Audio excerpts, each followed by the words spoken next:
करताला.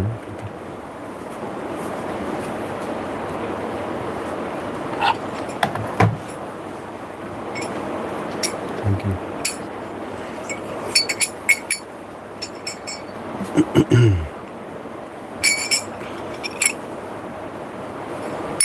अरे बाप, माईकला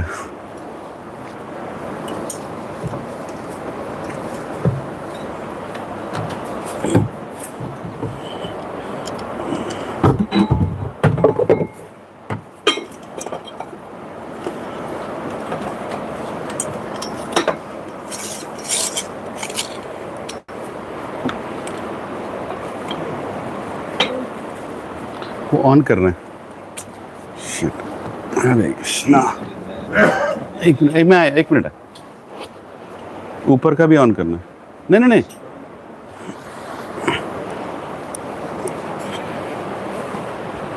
बस हो गया ऑन.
हरे कृष्ण.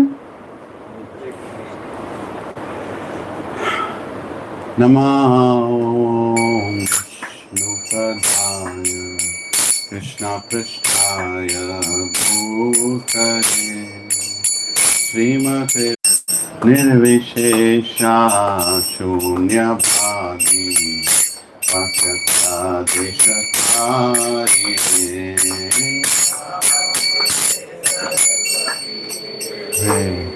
गौरवाणी प्रचारिणे शून्यभागी पाश्चात्य. जय श्री कृष्ण चैतन्य प्रभो नित्यानंदा श्री अद्वैता गदाधर शिवसादि गौर भक्तवृंदा. जय Shri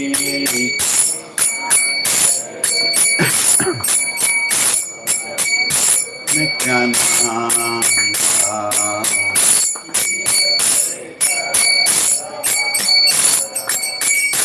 श्रीवासादि.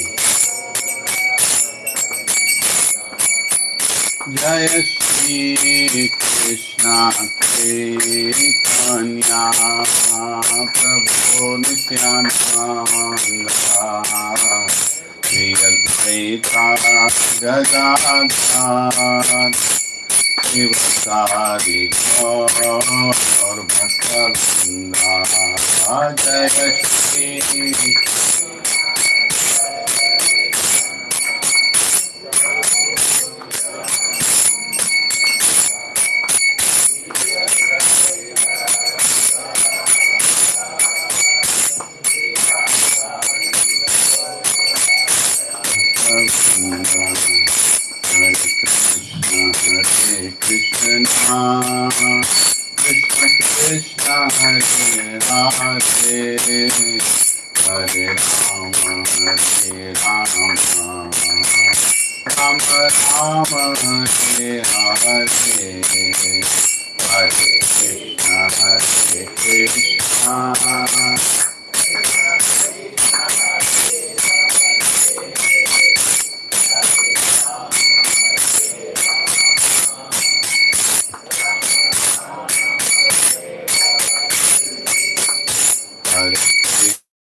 Krishna, Hare Hare, Hare Rama, Hare Rama, Hare Hare.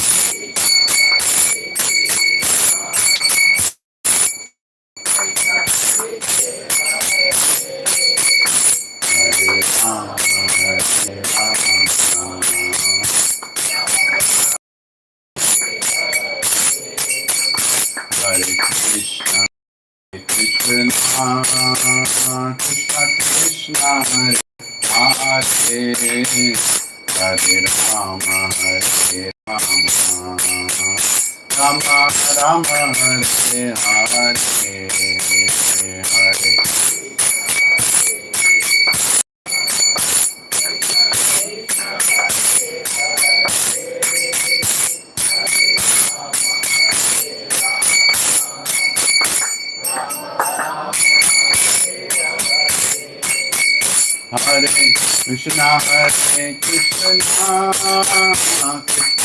Krishna, Hare Hare, Hare Rama, Hare Rama, Rama Rama, Hare Hare, Hare. Hare Krishna, Hare Krishna, Krishna Krishna,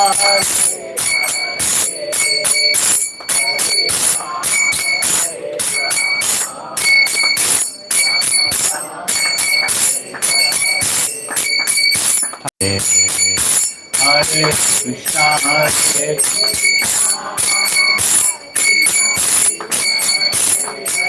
Hare Rama, Hare Rama, Rama Rama, Hare Hare. Hare Krishna, Hare Krishna, Krishna Krishna, Hare Hare Krishna, Hare Rama, Rama Rama, Hare Krishna, Hare Krishna, Krishna Krishna, Hare Hare, Hare Rama, Hare Rama, Rama Rama, Hare Hare. Hare Krishna, Hare Krishna, Krishna Krishna, Hare Rama,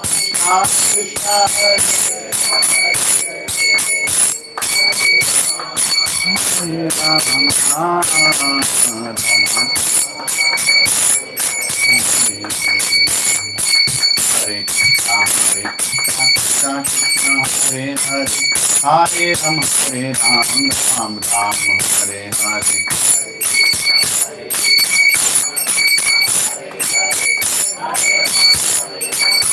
Hare Krishna, Hare Krishna, Krishna Krishna, Hare Hare, Hare Rama, Hare Rama, Rama Rama, Hare Hare.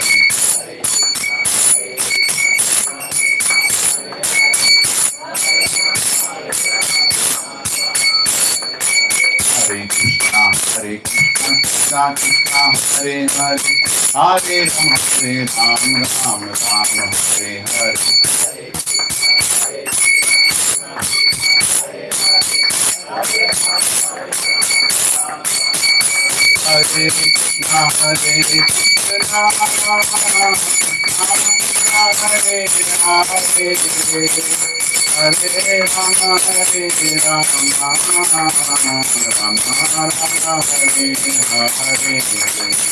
Hare Krishna, Hare Krishna, Krishna Krishna, Hare Hare, Hare Rama, Hare Rama, Rama Rama, Hare Hare.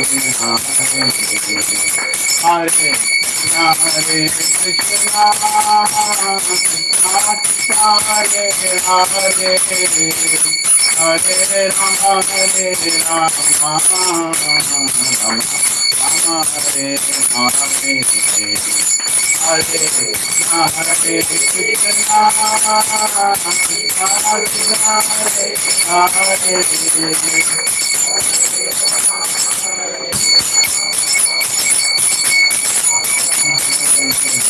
Hare. Hare Krishna, Hare Krishna, Krishna Krishna, Hare Hare. Hare Krishna, Hare Krishna, Krishna Krishna, Hare Hare, Hare Rama, Hare Rama, Rama Rama, Hare Hare, Hare Krishna.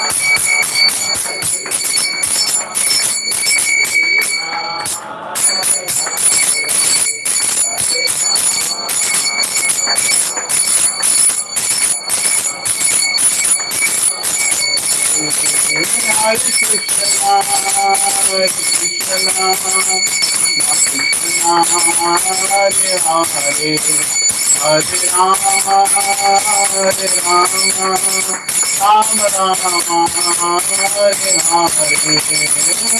Krishna.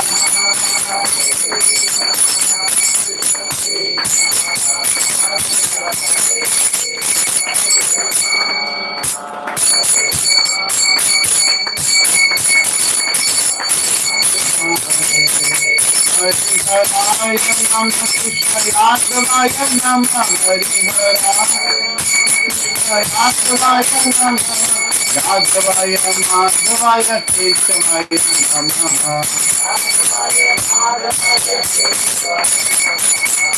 Gopal Govinda Ram Shri Madhusudana, Giridhari Gopinath Madana Mohana, Nityananda Shri Advaita Sita, Hari Guru Vaishnava Bhagavata Gita, Nirupa Sanatana Bhatta Raghunatha, Jiva Gopal Bhatta Dhaka Raghunatha,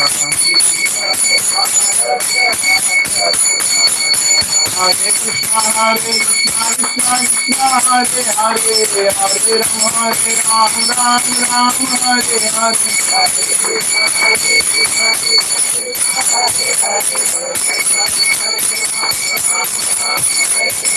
Hare Krishna, Krishna Krishna, Hare Hare, Hare Rama, Rama Rama, Hare Hare.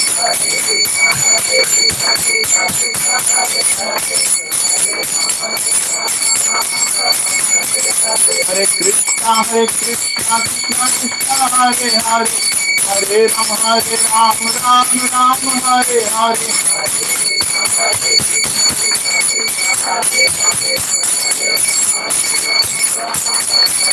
Hare Radha Madan Mohan Radha Madan Mohan Radhe,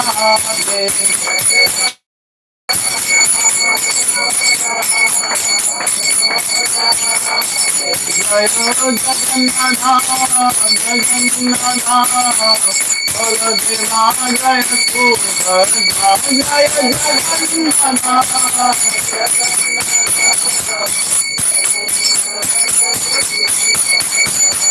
Jagannatha Swami Nayana Patavami, Nayana Patavami, Avasine.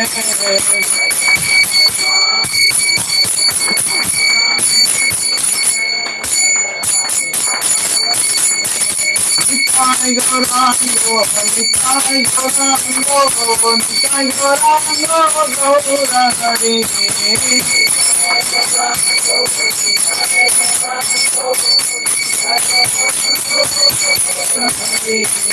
Jaya Sati Nandan, Jaya Sati Nandan, Jaya Sati Nandan, Gaurahari.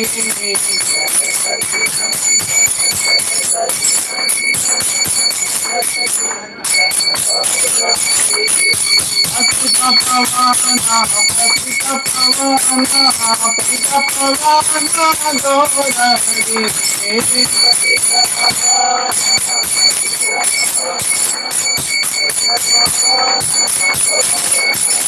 Jaya Jaya Prabhupada, Prabhupada, Prabhupada, Jaya Jaya Prabhupada.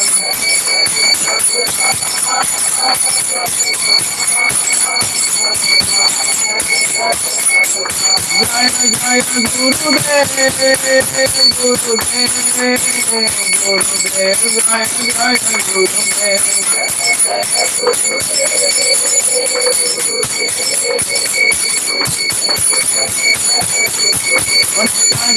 Hari बोल हरि बोल हरि बोल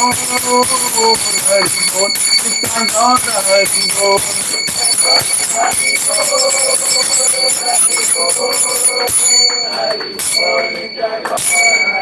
श्री श्री श्री राधा मदन मोहन की, श्री जगन्नाथ बलदेव सुभद्रा मैया की, श्री गौर निताय की, लक्ष्मी नरसिम्हा स्वामी प्रहलाद महाराज की, ऐसी भक्ति वेदांत स्वामी श्रील प्रभुपाद की, श्रील गुरुदेव की, निताय गौर हरि प्रेमानंद।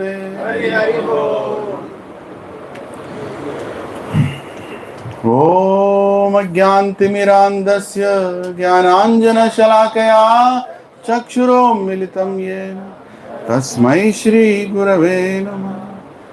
श्रीचैतन्यमनोभीष्टं स्थापितं येन भूतले स्वयं रूपा कदा मह्यं ददाति स्वपदान्तिकं। वन्देऽहं श्रीगुरौ श्रीयुतापदकमलं श्रीगुरुं वैष्णवांश्च श्रीरूपं साग्रजातां सहगना रघुनाथान्वितं तं सजीवं सावधूतं परिजना सहितं कृष्ण चैतन्य देवं श्रीराधा कृष्ण पादान् सहगना ललिता श्री विशाखान्वितांश्च।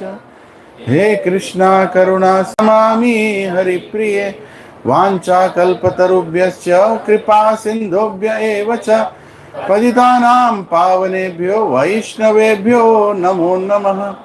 जय श्री कृष्ण चैतन्य प्रभु नित्यानंद श्री अद्वैत गदाधार श्रीवासादि गौर भक्त वृंद।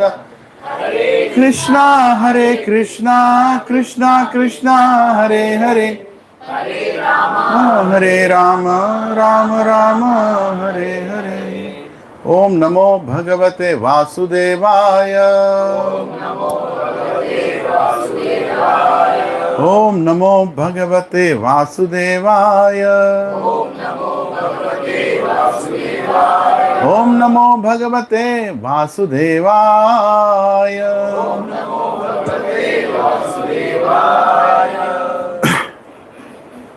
नारायणं नमस्कृत्य नरं चैव नरोत्तमं देवीं सरस्वतीं व्यासं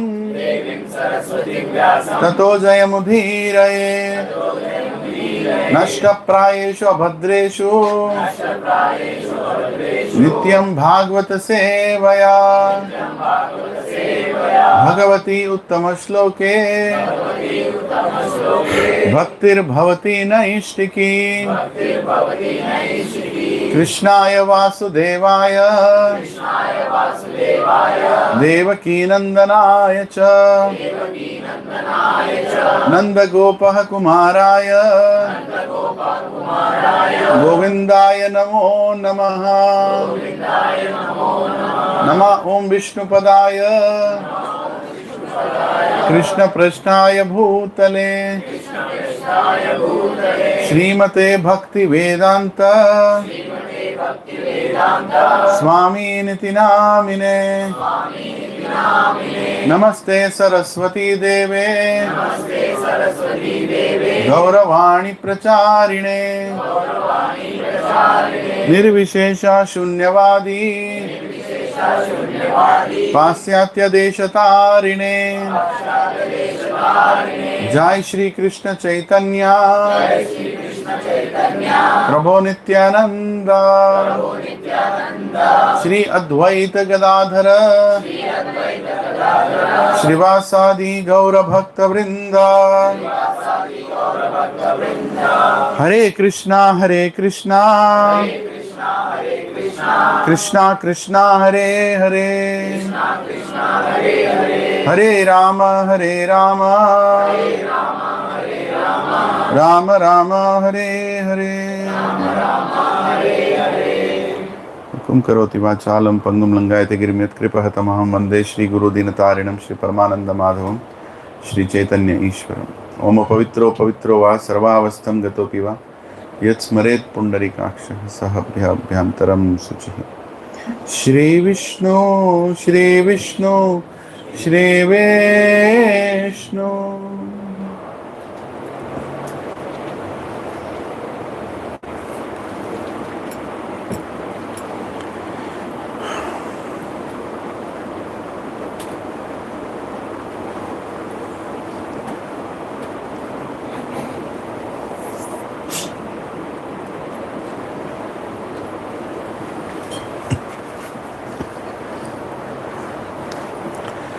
Hare Krishna.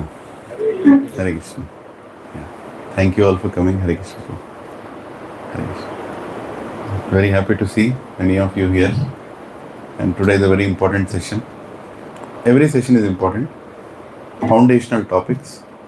This is one of the most important foundational topic in spiritual life, which actually should be taught in every school. This chapter can be included in every school, then the whole country will become united. What are we going to discuss today? We're going to discuss why, when, how, what is the process to acquire spiritual knowledge. Because there is a difference between material knowledge and spiritual knowledge. You can't just compare the same way, right? Okay, I got a textbook, I've read the textbook, I'm reading about how it should be given. Number 3, very important, right? So who should be given spiritual knowledge? Let me ask in a different way. Who should be given food? Who's hungry? Exactly. Scriptures also explain that we should not give any knowledge to anybody who is not hungry. Who is not eager for that knowledge. There's no point.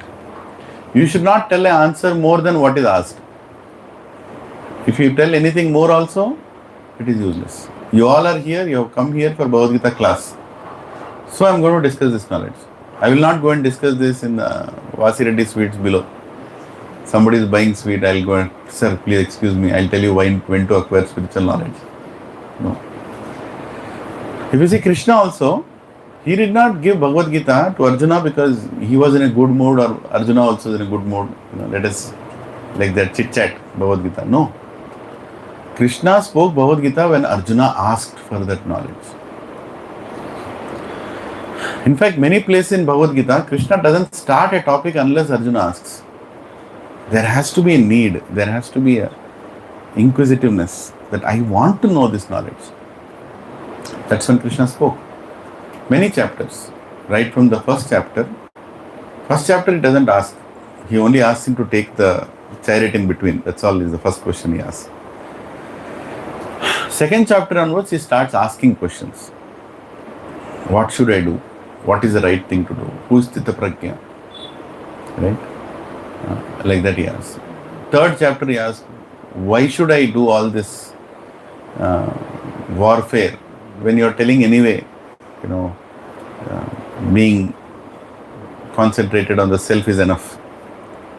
Going into samadhi is enough. Why should I do all this? So then Krishna answers. Fourth chapter he asks, why should I hear this from you? You seem to be my friend, my same age. Why should I listen from you? Then he says, I am that God who gave this knowledge to Vivaswan. Fifth chapter again he asks. Sixth chapter he asks, how to apply this knowledge. What is highest? Seventh chapter he asks, how do I know you? Eighth chapter he asks, how can I attain you? Ninth chapter he asks, how do I understand you? How do I worship you? 10th chapter he asks, how can I experience you? 11th chapter he asks, how can I see you? 12th chapter he asks, what should I do? What is the ultimate bhakti? 13th chapter he asks, how should I understand this nature, this prakriti, stita prajna, what is it? Kshetrajna, prakriti, kala karma. 14th chapter he asks, what kind of mode I am in? What are the modes of material nature? Last week we discussed. 15th chapter he asks, of course many other things he asks. I am just giving one question out of these chapters. 15th chapter he asks, how should I practice this? What do I need to practice this? All knowledge that you gave. 16th chapter he asks whether I am in the right path or no. Which direction am I going? Demoniac path or, saintly path? Like that he goes asking. 17th chapter, 18th chapter finally he asks, what should I do?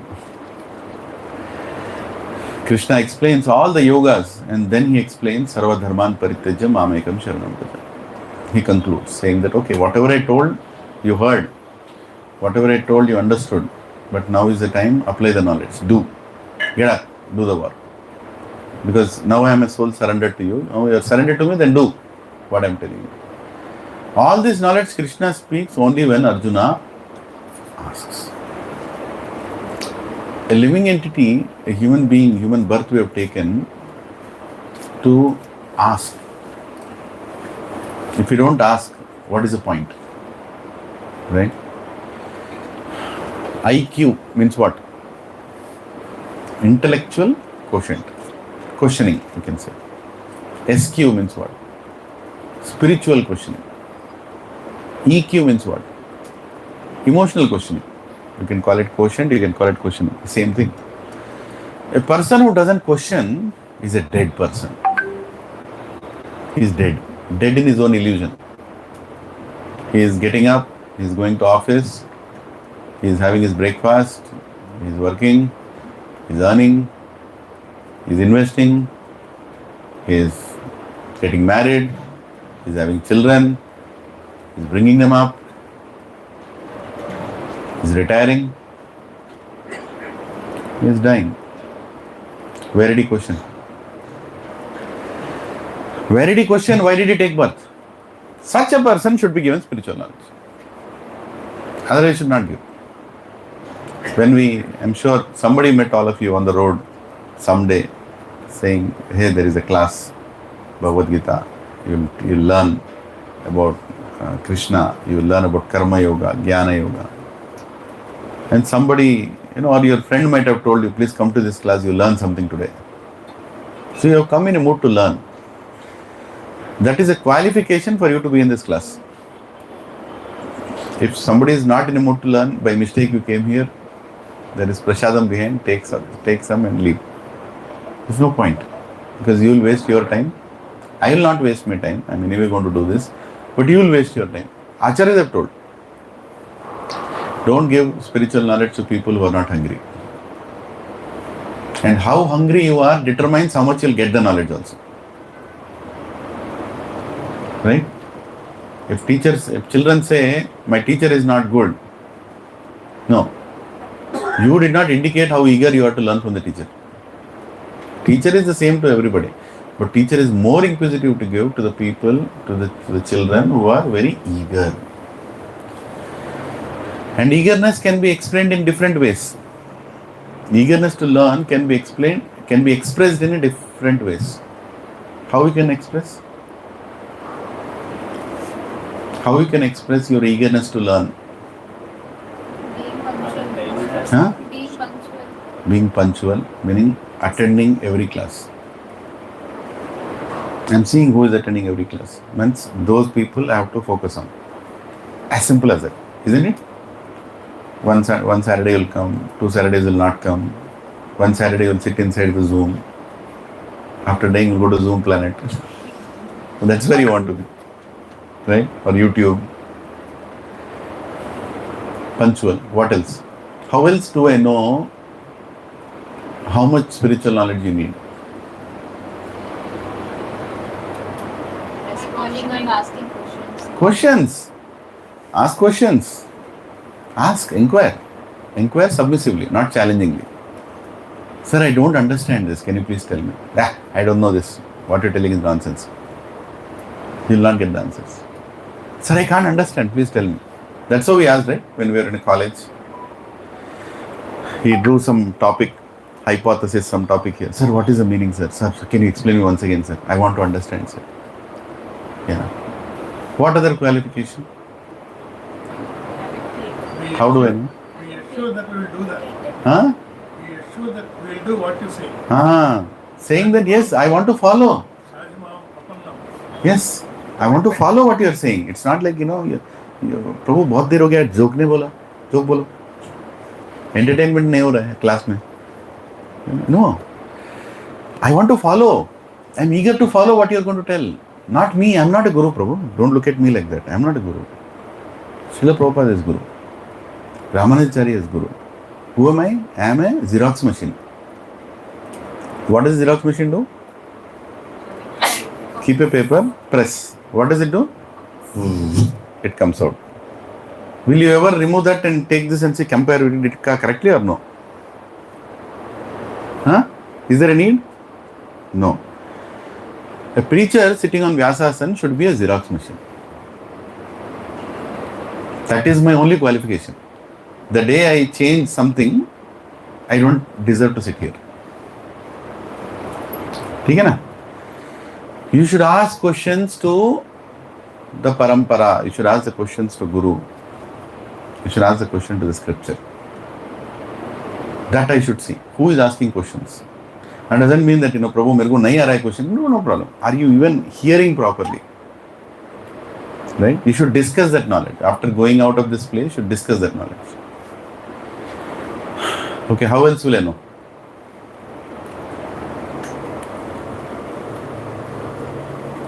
Whether attending in the class or not. Being attending in the class. Being attentive in the class. How else will I know? Having faith in Jesus. Huh? Having faith in Jesus. Having faith, yeah, you should develop the faith. At least you should have the feeling that I want to develop faith. Faith is given by God only. But you should at least tell, Krishna, give me more faith, give me more experiences, give me more realizations. I want to become more faithful. Yes. How else?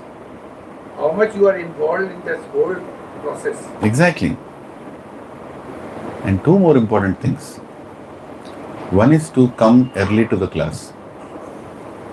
Right? Very important. Come early to the class. I'm not pointing anybody who came late today. I'm telling you, that shows your preparedness for the class. That shows that, you are very eager. You are waiting for this. I remember in my KC days, I used to go half an hour before. I used to just go and sit. Because I'm waiting. Whole week I'm waiting. Arey, kab aayega wo class kab aayega? My wait starts from the time class ends. Today the class ended. Arey Prabhu, next week tak wait karna. Prabhu ji. That eagerness should be there. And how do you get that eagerness? How do you get that eagerness? Follow the person who has that eagerness. As simple as that. Look in between all of you. Who is that person who has that eagerness? I'll try to be like him or be like her. Magnet attracts iron, and iron also gets the properties of magnet. In the same way, when you are surrounded by an enthusiastic devotee, you should immediately tell yourself, I should be like him. When will I get that eagerness? Krishna, please give me that eagerness. Prabhu, these are all very subtle things. But these are the things that will enable you to understand Bhagavad Gita. Otherwise, you will not understand Bhagavad Gita. If you come here, switch on AC, sit in a couch and say, okay, Prabhu, bolo next. Your only focus will be on the time. Arey, aaj late ho gaya. Ye kitna time ho gaya? Abhi tak nahi hua. That's what you'll think. But when you're eager, when you think that this is what I need before I die, all those things will become secondary. Your enthusiasm will come first. Right? And another most important thing is Tadvidi pranipatena pariprashnena seva. I want to please my spiritual master. I want to please Srila Prabhupada. That should be there. Your Acharya should be pleased by you. Then you will get spiritual knowledge. Just like Drona Acharya was pleased by Arjuna. That's when he gave. Bhima also was there. He never taught Chakravyuha to Bhima. Right? He never taught Chakravyuha to Yudhishthira. Why did he teach to Arjuna? He used to serve. Serve the Guru. Serve. Guru means not me. Entire parampara. You have to serve. How you have to serve? You should look for the opportunity to serve. Something you have to do today. Some service you have to do which pleases Guru and parampara. Like what? I'll come early. I'll take a broom from there. I'll sweep the floor.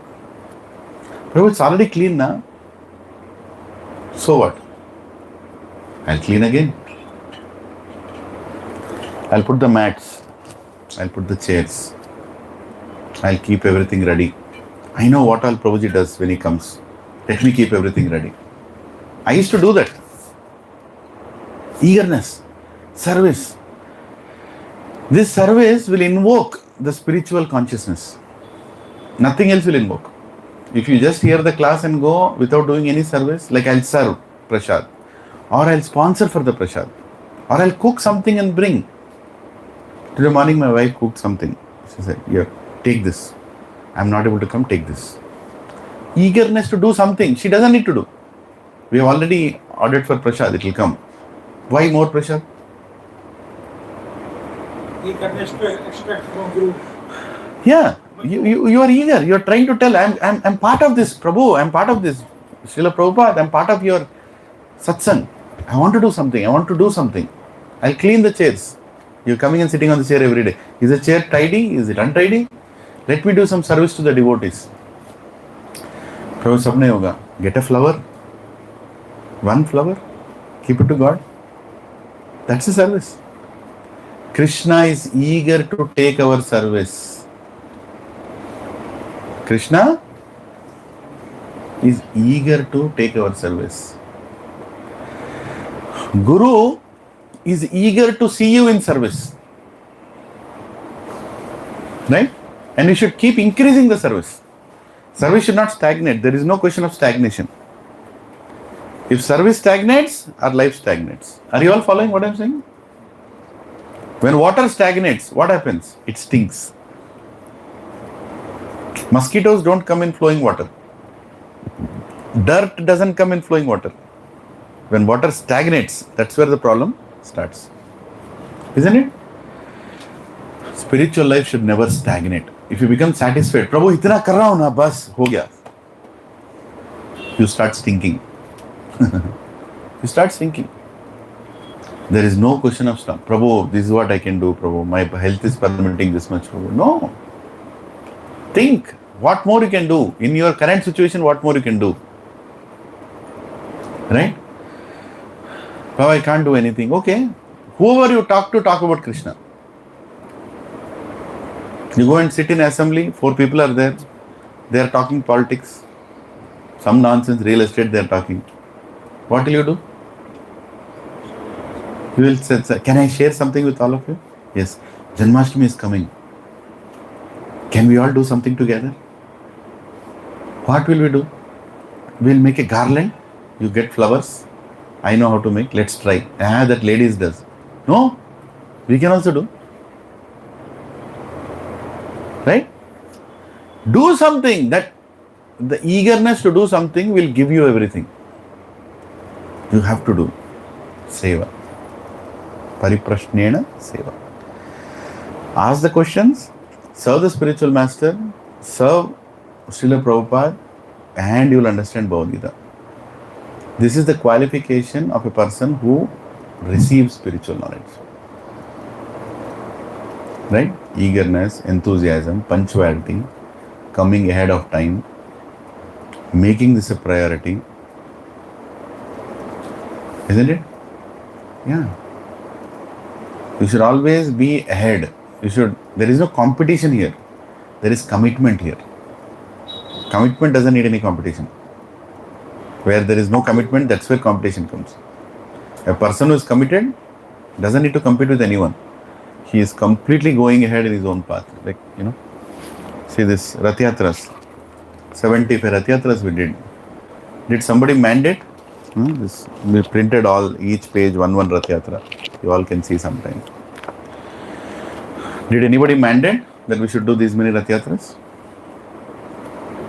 No, we are doing for the pleasure of Guru. Prabhupada is there, he'll be pleased. When we do Rath Yatras, he'll be pleased. Right? When we do Janmashtamis, he'll be pleased. Oh Krishna, I can't do anything. I'm not qualified to do anything. I have all the contaminated mind. My desires are impure. My thoughts are impure. But I will serve. I want to serve. The mere, The mere consciousness that I want to serve is enough. How impure are we doesn't matter. Going into hospital is important. After that, your disease will automatically be cured. Isn't it? I want to go to hospital, means I want to get cured. You enter the hospital. After that, you have to stay in the hospital. You have to stay in the satsang. And then you wait. How it will remove, he'll take care, na? Prabhu, even now bad thoughts are coming. I'm chanting 2 years, 5 years, still bad. Arey, why are you worried, Re Baba? You are with the doctor. He knows your treatment. He is giving dose after dose, dose after dose. I went to a doctor. I said, Prabhu, I have this problem, I have that problem, I have that problem, this problem. He gave me 2 medicines. I said, Prabhu, I have 4 problems. You gave only 2 medicines. He said, I know what medicine to give at what time. First I'll fix these 2, then I'll fix those 2. If all the time, all the things I give to fix, then it will be a problem. First, let us work on these 2. In the same way, Krishna also will work on all of us, provided we tell our problems. We admit our problems. And then we are eager to fix those problems. Then he will start fixing. So what is the qualification of a person who wants to get spiritual knowledge? He is eager, he is enthusiastic, he is committed, he is sincere. He has service motive, nature to serve. Right? He is respectful. These are all the qualifications. Right? Now we'll discuss how to acquire spiritual knowledge. Now, material subjects to get knowledge, you can do research. Like for example, how old is this building? That's also knowledge, right? You will go and find the owner. Sir, when did you build it? When did the occupancy certificate come? Right? And then you can ask who this land belonged to before. Then you take that pahani, you go even behind. Okay, iske pehle is kiska tha, uske pehle kiska tha. So you get knowledge. But what about knowledge of God? How much back can you go? How much back you need to go? There is no limit, no? See, to know about this building, you have to go maybe 10 years back. To know about this India, maybe you have to go, I don't know, 1,000 years back, 2,000 years back. Bharat Varsha, what is it? But to know about planet Earth, you have to go 4.2 billion years back. And to know about God, how many years back you have to go? You don't even know. You don't even know where the whole thing started. How it started. What is this universe? Recently in the news, last week it came, they saw a new galaxy now. Another. They are discovering one by one. Some hole, some black hole, some new galaxy. We are sitting in one corner in one chota place and we are thinking, I know God. Arey, what do you know? We cannot be seen in the universe. Our planet cannot be found in the universe. If the rocket goes too far, it's a problem. It cannot find us back because we are so tiny. In that tiny planet, we are in a tiny continent. In that tiny continent, we are in a tiny country. In the tiny country, we are in a tiny state. In the tiny state, we are in a tiny city. In the tiny city, we are in a tiny locality. In that tiny locality, we are in a tiny building. In that tiny building, we are in a tiny floor. In that tiny floor, our ego is so big. How will you understand God? Huh? We are nobody. We are nothing. We are nothing. నేను నమ్మ నువ్వు నమ్మకపోతే నేను నమ్ముతాను. You want to believe or you don't? Who cares? He cares. He cares. I can tell who cares. But Krishna will never tell who cares. Because he says, I care. About my children, I care. For you, I have come in the form of Bhagavad Gita. For you. You don't remember me. I remember you. You forgot about me. I will never forget about you. You are taking body after body. I am with you in every body. I am there for you. So get my knowledge, spiritual knowledge, which goes behind material coverings. To acquire spiritual knowledge, you cannot just acquire by a book, Prabhu. There is a difference between material knowledge and spiritual knowledge. Spiritual knowledge needs blessings. Then only you get it. Spiritual knowledge of spiritual matters is transcendental, beyond time and space. Beyond time and space. There is no limit when it started. And there is no space for what it talks about. It's beyond. That which is beyond time and space is called transcendental. This word is used by Srila Prabhupada. Before coming to ISKCON, I never used this word. Only after coming to ISKCON, we get transcendental affairs, meaning beyond time and space. We are discussing those matters. Where can you get such a knowledge and how to get that knowledge? That we will discuss. Right? Now there are 3 ways of acquiring knowledge. Please everybody learn this attentively today. It will be helpful for you. Please repeat after me. Pratyaksha praman. Direct sense perception. This is the way you acquire knowledge, right?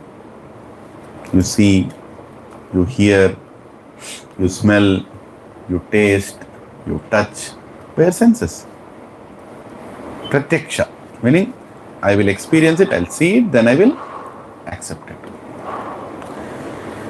Second, repeat after me. Anumana praman. Knowledge through inference. Right? Meaning, I will read, I will understand, I'll figure out. Anumana praman. Third, Shabda praman. Learning from authority. Come on, loudly. Learning from authority. Meaning, learning from the person who has the knowledge. Now, which one is best among these 3? You will learn. Should not blindly believe. You can tell, Prabhu, all the 3 are right. All the 3 are a way to acquire knowledge. We are not telling that they are not a way to acquire knowledge. All the 3 are a way to acquire knowledge. But which is the best one?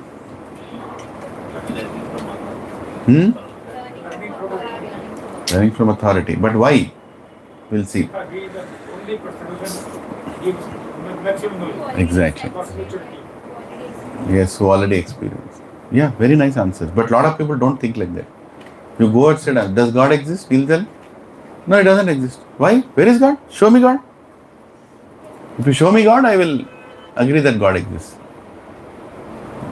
They also need an answer, right? So for that we are giving an answer. Problems are there with Pratyaksha Praman. Pratyaksha Praman is right. For example, today whatever khichdi or upma or whatever is going to come, how will you know? By seeing only, na? Right? You can't tell that by seeing you won't get knowledge. You will get knowledge. Right? So Aksha means eyes. Pratyaksha means directly in front of my eyes or senses. What is the problem? We have 4 defects in our senses. 4 problems are there. In Pratyaksha Praman, when I want to get knowledge through my senses, there are 4 problems. What are the problems? Senses are limited. Karanat patava. Meaning what? Senses are limited. How are senses limited? Can you see anything too far away? You can't see. You can only see a limited distance. Right? You're sitting here, maximum you can see is maybe 1 kilometer. Maybe 2 kilometers away, something you can see. But after a point, you see, but you don't know what you're seeing. Right? Is it limited or no? Or do you think your senses are unlimited? Limited. Can you hear anything and everything? There is a frequency. Below 20 hertz you can't hear, beyond 20,000 hertz you can't hear. Science has calculated. Too much sound also you can't hear. Too less sound also you can't hear. Humans cannot translate all electromagnetic waves, can you? What is going on in BBC right now? It is there in the air right now. You can't. You can't translate. Even though you are able to see it. Right? Like that there are many things. You can't hear many things, you can't see many things. So our senses are limited. Many examples can be there in this. Second, senses are subject to illusion, pramada. Whatever you see may not be true. Many times. Right? Like, something kept in a water. It seems like it is bent. See this pen? This pencil? Is it bent? Actually it is not bent, but it looks like bent. when you keep it in the water. Simple things. If you focus on this for too long, you feel that it is moving. Look at this one. Actually, there is no, cross line, but it looks like everything is crossed. When you focus on it clearly, you go to internet and see illusionary objects. You just browse in Google. You'll see all these kind of things. You feel that they're all crossed, but it's not crossed. Your eyes are forcing you to think that they are crisscross. They're all straight lines. All of them are straight lines, but you'll feel like that. Now, where did these stairs begin? You don't know. Like that, our senses are subject to illusion. What we are seeing may not be true. They are subject to illusion. How many agree? You can be illusioned. Sometimes you feel there is water on the ground. Mirage. You go nearby, you see there is no water. Sunshine is making it look like a water. Right? What other problem we have? Senses have the tendency to make mistakes. Brahma. Right? Do we all make mistakes? Everybody makes mistakes. Right? To err is human. To admit is superhuman. Right? So some scientists told atoms are the smallest. He got Nobel Prize. He's gone. After that, neutron is the smallest. He also got Nobel Prize. Gone. Then proton is the smallest. He also got Nobel Prize. Gone. Then electron is the smallest. He also got Nobel Prize. Somebody else will come after 10 years, he will also tell something else. He will also get Nobel Prize. But ultimately, where does the buck stop? Right? We can make mistakes. The person who discovered proton is the smallest will tell, right, the person who discovered atom is done a mistake. He should have gone a little further. Like our medicines in allopathy. We discover a medicine, we take the medicine. After some time, side effects are coming. Then after 10 years, they'll tell, oh, that by mistake, it should not be given like this. What happened to all those people who took? Who is answerable for all those people? Nobody is answerable. Right? Because that knowledge, and I'm not telling everything in allopathy, but many things, they keep discovering. But Ayurveda, you don't need to discover. It's already there. When you have this problem, you take this. Since time immemorial. If that is not working, take this. It will never harm you. There is no question of harming. Unless something extreme we do. Like you have serious stomach problem and then you drink milk. Not good. You're already struggling for digestion. You're drinking milk again. It needs more power to digest. Right? So Ayurveda says what to have, when to eat what, how to eat, what time to eat, all those things. Right? And also medicines also are to fix our root problems. Allopathy deals with, like immediate relief, immediate fixing. It's there. Allopathy is also a bona fide medicine. But then the problem is sometimes when humans forget the fundamentals and they create their own medicines, they push it into the society, that's when it causes problem. Or the shelf life of medicine should be long. That will decrease your shelf life in this body. So people make mistakes. It's very evident. Everybody makes mistakes. Fourth one, many people not agree. We have a cheating tendency. Vipralipsa, meaning cheating tendency. Even though we are told this is right, now I will not agree. Because I already told. Or we will know only this much, we will conclude on everything. We will cheat others. The tendency is there. Shastra is saying, we can see, I know only this much, I am concluding an entire Vedas. Right? Yesterday one Pappu was speaking about Swadharma. It came in the news. What does he know about Swadharma? Nothing. That fellow is speaking about Swadharma. Meaning what? He is cheating. And he'll justify that also, saying that this is what is Swadharma. Learn in scriptures, what is Swadharma? First of all, what is Dharma? Then you talk about Swadharma. No, I don't want to learn all this. I'll talk whatever that comes to mind. Yesterday when video was released by the Devdutt Patnaik, yesterday it got released. It came to me, I just looked at nonsense. He spoke for 20 minutes. Nonsense. About Arjuna and Krishna in Bhagavad Gita. He said there are so many contradictions in Bhagavad Gita. Krishna is telling that, but actually means this. Bhagavad Gita is promoting caste system. What? What nonsense are you speaking? Can you speak like that about Quran and Bible? Sartan se juda.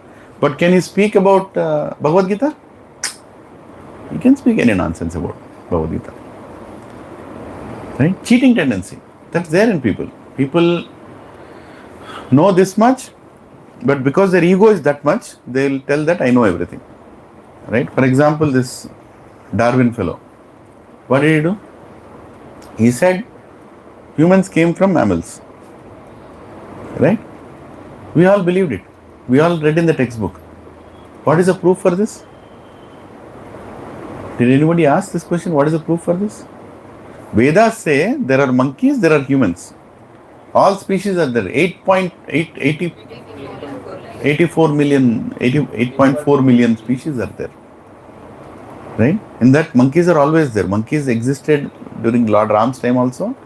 Monkeys existed now also. There are different types of monkeys. Different types are there. Monkey is not becoming a human. What is the proof? See, when monkey is becoming a human, right?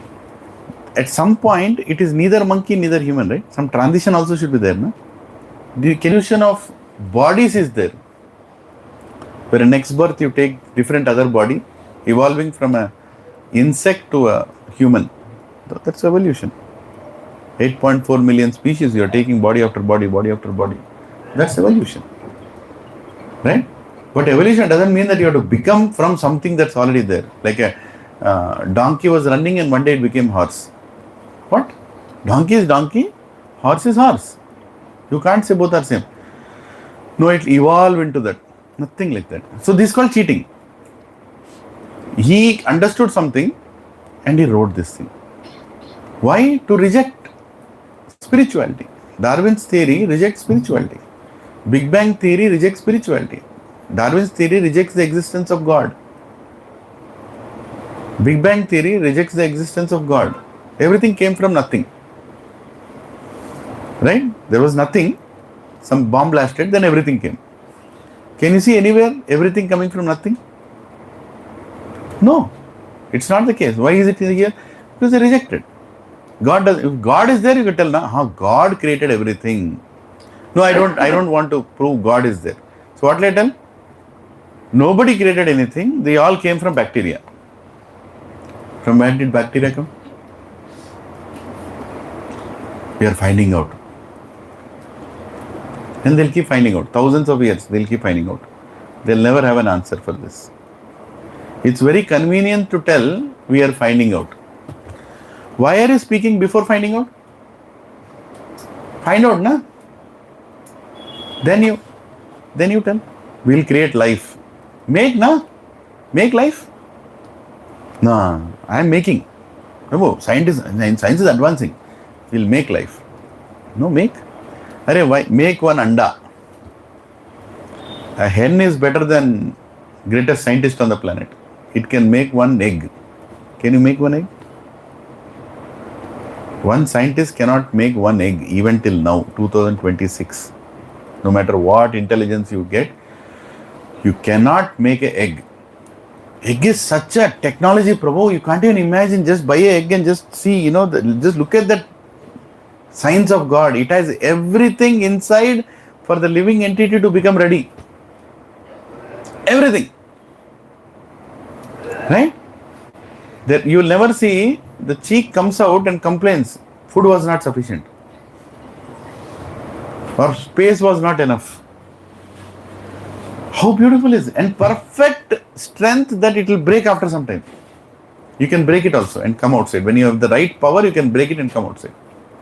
Wow. What a technology of God. Huh?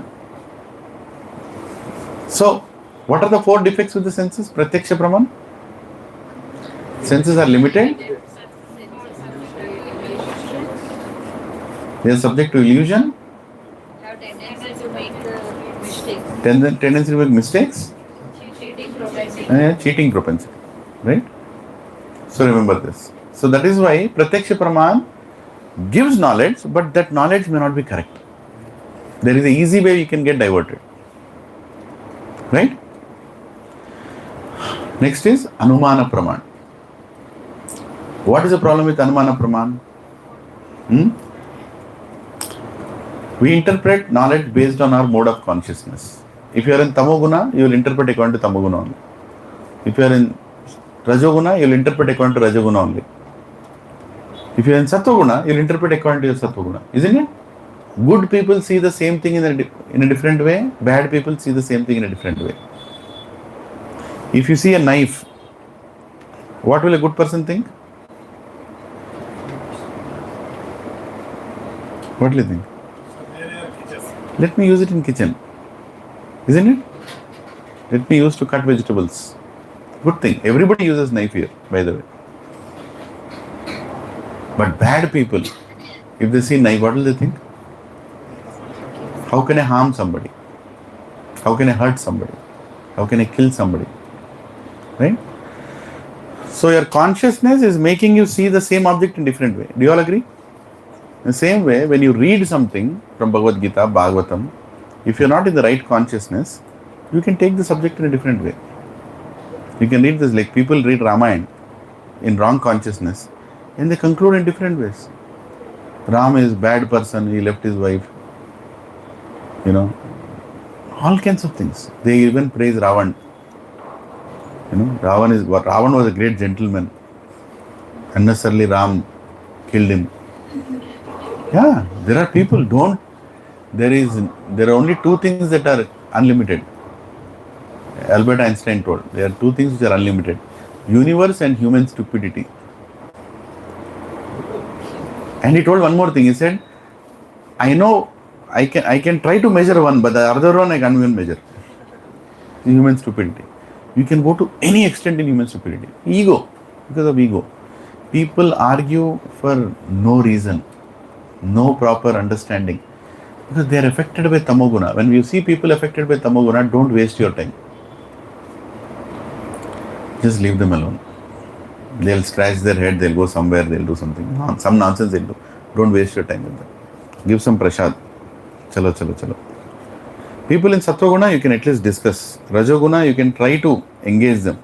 Tamo, be very careful. Very careful. Busy fools. They are busy also, fool also. You know? Intelligent and busy is one category. Where you are intelligent but you are busy. You are intelligent, you want to come to satsang but you are busy. Right? But busy fool, my God, he's going to office, he's working day and night, he's making money, he's a fool. And he's busy also. He'll not come to satsang, and anybody who goes to him also, he'll not allow that fellow to go to satsang. Busy fools. What he should become? He should become lazy intelligent, Prabhupada says. You should become a little lazy. Thoda laziness अच्छा है. Don't try to be not lazy. Thoda laziness चाहिए. In what places? Material places. Prabhuji, you have to do this also, the other one. करेंगे ना? Don't know. Spiritually, never lazy. Materially, a little lazy. Thoda lazy. I'm not telling be lazy at your workplace. Intelligent. Lazy and intelligent. Smart. What I should do today, what I no need to do today, I can do it on Monday also. Why I should do today? Let me finish this much. That is called smartness. Right? Whatever work that is affecting the flow of work of others, I'll finish that first. So that others are not bothered. I'm not keeping the ball in my court. I'm trying to finish my part so others can continue. Those works I'll do first. Remaining works where I only have to do, I'll be a little lazy. I'll do it. Exactly on time, before time I'll do. And intelligent. Lazy intelligent. Busy fool are very dangerous. So they are words of Prabhupada actually. So, problem with Anumana Praman is we interpret knowledge based on our own mode of consciousness. There is something called Annamaya Kosha, Pranamaya Kosha, Manomaya Kosha, Vijnanamaya Kosha, Anandamaya Kosha. Kosha is your level of, again, consciousness only. Level of awareness. Or level of your interest. Annamaya kosha means what? Anna means what? Food. You're all the time thinking of food only. Your entire life is to think about where to eat, how to eat, what to eat, how much to eat. That's all. Small child, if you see a small child, he is in full Annamaya kosha. You give the specs to that small child, what will you do? For him, everything is eating object. He's searching for something to eat. He wants to experience taste. Annamaya kosha. Those people in Annamaya kosha, you can't give them spiritual knowledge. You can give them prasad. They'll eat. Nicely, they'll sit and eat. Next is Pranamaya kosha. Meaning what? I'm alive. Suddenly they realize, wait a second. I think I'm alive.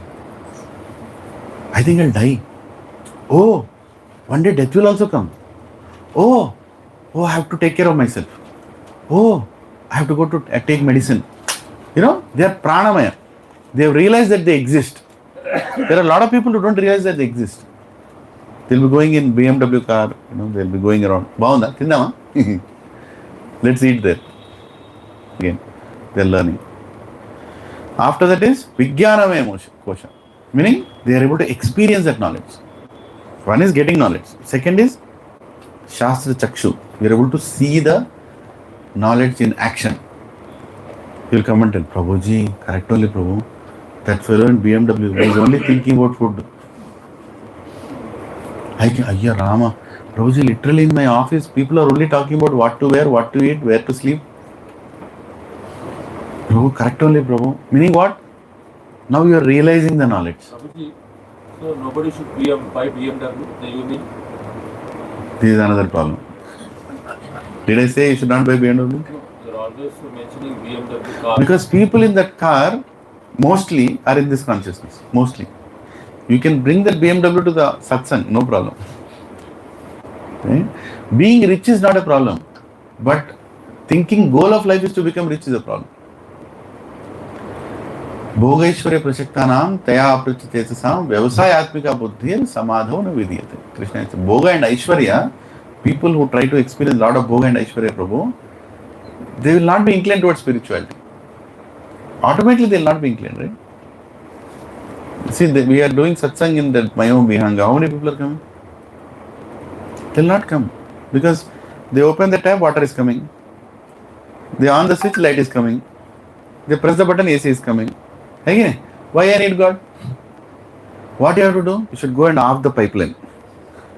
Water pipeline. Go and off the generator. Don't do that. Just telling you. Off the generator.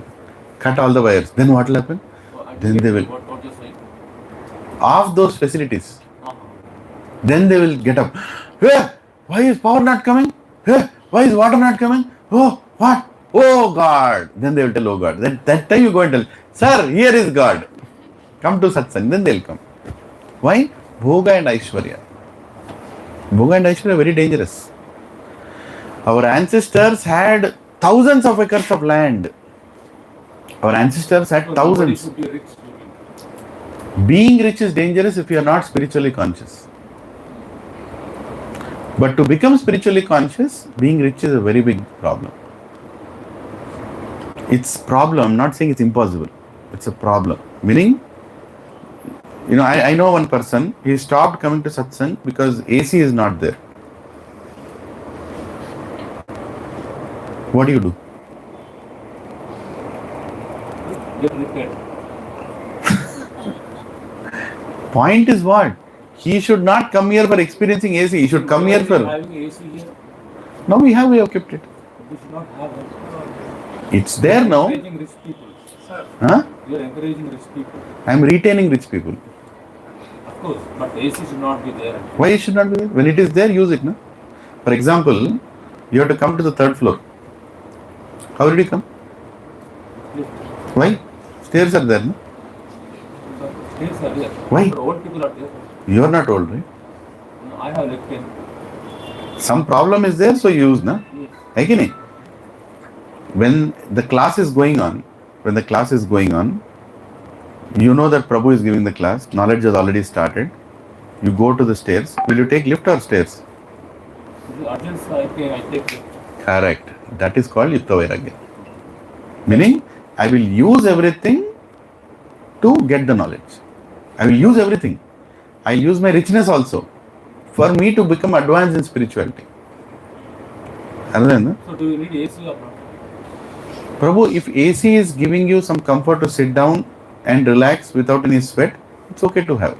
But without AC, can I have satsang? Yes, we should have. I think we should not have AC. So you can sit in a place where there is no AC. There's no problem. Austerity is not needed for spirituality. Austerity is not needed. Like, oh, without austerity, I cannot have spirit. But austerity is needed as a consciousness. You should be ready for austerity. No need to take voluntary austerity. Sitting in AC is not austerity, right? Sitting in AC? Is not austerity, right? Yeah, it is not austerity. Then why do we have AC? Prabhu, if it is giving you comfort to relax and sit down, why not? But without that, can we have satsang? I'm asking a question. Yes. Without that, can we have satsang? Be ready for that. Be ready for that. You should not get tuned. You should not get conditioned that without air condition, we cannot stay. That situation should not come. Today, the biggest problem in society, your question is absolutely right, Prabhu. Today, the biggest problem in society, we are too conditioned. We are too conditioned. We don't want anything. We don't want to have any austerity. And Krishna is telling that consciousness is very dangerous. Pandavas lived in a palace. Pandavas lived in a palace. There is nothing wrong. But when they were asked to go on Vanvas, they just went. Lord Ram was brought up in a palace. Sorry, Prabhuji, if I got you. No. I'm trying to explain the answer. Prabhu, I told you one thing. We are here to discuss any question. Question relevant to the subject. Your question is relevant to the subject. So there's nothing wrong. Though outside there are people who don't like questions. What is it? Question is a question. I have to answer. So understand, Lord Ram was brought up in a palace, but he was not attached to the palace. Bhoga and Aishwarya can be kept in life. You should have Bhoga and Aishwarya, but you should not be attached to that. That is important. Prashadam should be there. 1 minute. Prashadam should be there. Last week there was what? Puri, chole, something. This week if there is only upma, so what? Prashadam is prashadam. We should not be attached to the variety. But should we have variety? We should have variety. When you can afford, you should have variety. We should keep it for devotees. If I call all of you to my house, I will not keep khichdi. I'll have something more. Because I want to serve all of you. But should you all be attached to that? Prabhuji, last time aap itna biryani laga, is bar kuch laga nahi. That consciousness is wrong. What am I telling here is people in Annamaya Kosha cannot go beyond that consciousness. For them, their senses have to be happy. Then only they will talk. Nice eat, nice seeing. Then only they will go beyond. People in Pranamaya Kosha go a little higher. People in Jnanamaya Kosha are focused on knowledge. There is no AC, there is no nothing. Prabhu, still I will come to the class. Because I want to take knowledge. People in Vijnanamaya Kosha have passed that stage also. They are able to realize the knowledge wherever they go. They are reading, their Vijnanamaya Kosha also will take knowledge. But they can immediately realize the knowledge. Oh my God, what a point Parikshit Maharaj has spoken. Right? Like these people. You see people behind me? They all are in maybe Vijnanamaya. Yeah. Even God should have AC, right? AC is not fine, but God should also have AC, right? God should have AC. Who created AC? No, I mean the altar. Yeah. Can't we keep AC? Why We he can is having fan, we are having AC. AC will go till there, bro. Then why is the fan there? When we don't put AC, we can put fan. Yeah. So point is, be conscious of, try to become conscious that we are not this body, we are the soul, and we want to advance towards that consciousness. How we utilize our facilities to go to that consciousness is up to us. I can be in a very senior management position, right? But I have to use that position in service of Krishna. Then that position has a meaning. Otherwise, that position will create ego in me. That position will create ego in me, saying that I am great. No, you're not great. You can lose it any day. If I lose my job, can I tell I'm a vice president, I'm a director? No, I can't tell. I can't tell. The day I lose, it's gone. They're all temporary. What is temporary? What is permanent? This knowledge, this consciousness should come. Yeah, bro, you wanted to say something. Okay, it's very Saktanam, Tayapakta. That's very most Tayapakta. Mind should not be carried away by this. Exactly. Okay. Then samadha na vidhiyate. Meaning spiritual knowledge. See, we should develop a. What is the biggest problem today? Children are not being taught. I'll just take 2 minutes. I'll not explain. Divert. Education should be given when there is vinayam and videyata, where there should be humility and respect.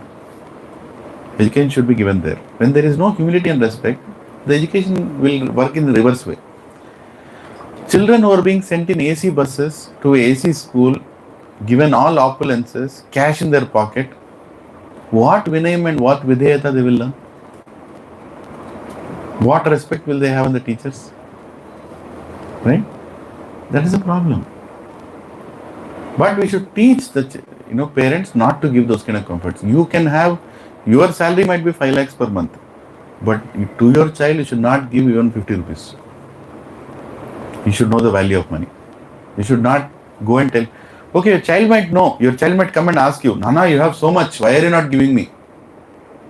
No. I have so much given by God, I will use it in service of God. I am giving you food and shelter and clothes. You study, you earn your money. When you start earning, then I will give. Actually, there was no concept of property transfer to children. Now it has come because our families are broken. Earlier, the land was there in front of the house. House was there, land was there. Everybody will stay in that house only. You get married, your wife will come to the house only. It's not like अपने पैरों पे खड़े हो जा, तू अपना apartment खरीद, तू अपना घर खरीद. No, अपना. There is only सबका. That was the concept. There was no attachment. Now people are too attached. In a different topic. So coming back, pranamaya kosha, anandamaya kosha. That is ultimate. Meaning, I have understood this material world. I have understood that this is a place filled with misery. I have understood that the place has all problems. I have understood that going back to God only is the right, situation. I have understood. Now I will become happy. Even when there are problems, I become happy. Why? Because I understood. This world is like that. Nothing can shake me. That is called Anandamaya Kosha, very advanced consciousness. Now I'll give a small example, allegoric example for all of you to understand. Just imagine one employee. Say you are working in Dallas, one city in Texas, a big state in America. It's a deserted state, huge state. There are villages which are far away as much as 100 miles away. There is one village like that, very, very deserted. Just imagine you are living in America with your wife for some time. Just imagine like that. And you are going to lose your job. With great difficulty, you got a project. If you don't perform well in that project, you will be removed. And after that, you have to come home. I have to do well in that project. That project is there in one small village in one corner of that state. You've never been there. There is no airport there. Only they have to go from the car, 7 hours drive, you will reach there, something like that. You are a pure vegetarian for now, think. You went there. And you see, the office doesn't even have a canteen. Everybody is getting their own food and eating. There is one petrol bunk. In that petrol bunk, there are some salads. Nothing vegetarian is there. He only keeps non-vegetarian things. And some salads are there. So you went there for a 5-day work. You reached there on Monday morning. What did you eat? Salad. Because that's the only thing that's available. You ate that salad. And after that, something happened. You started getting motions. It didn't digest. By evening, you are very exhausted. Very exhausted. Because anything you ate is not going inside. And you have nothing else to eat. And work, you cannot say that, I have to leave from here because food is not there. You have to work because you lose your job. Second day also you went to supermarket. Anything. Nothing right is there. You again had salad. Again motions. More motions. Drinking water also motions are happening now. Completely stomach is disturbed. Third day, Wednesday, you decided I better not eat. Let me just drink water. Let me fast. But your energy levels have gone down like anything. Can happen, right? Anybody here who has not eaten for 2 days? Can't imagine how it will be. Wednesday is past. Your work has to finish. You have to concentrate on work also. Now you are literally thinking. Your wife called, how are you? You can't tell what you are going through. You told her, I'm coming back on Friday. Make nice biryani. Make nice sambar. Make nice. She's like, I'll anyway make now. Why are you talking about food? No, you make. I'm coming Friday. Right? You finished your job Friday morning. 5 days it is since you have eaten. 5 days. You have not eaten anything. You barely drank some little juice here and there, but that's not sufficient. Still the stomach problem is continuing. You are thinking that if you don't eat now, you will die. Actually, you can die. 5 days if you're not eaten, 5 days you have gone through that, you can even die. So you were landing in a flight, you took a cab, you came to your house, wife came and opened the door, you ran into the house. Where did you go? Kitchen. Dining table. Where is the food? Right? And she kept the food. You eat. Immediately took the plate and you started keeping whatever that you need to eat. You have not eaten for 5 days. You can't imagine what I'm saying. 5 days you didn't eat anything. You desperately want to eat. That time phone comes. Phone rings. And you tell your wife, pick up the phone. Yes, I want to eat. She picked up the phone. And she suddenly shouted. She shouted like that. And then she sat down and she started crying. And plate is filled with food. You want to eat, you're hungry, you know that if you don't eat, you'll die. Why is she crying? What happened? She gave the phone to you. You took the phone. Your father is on the phone from India. Nana, just know your mother passed away. Right? Just know your mother passed away. Not a ordinary news. She had a massive stroke, she passed away.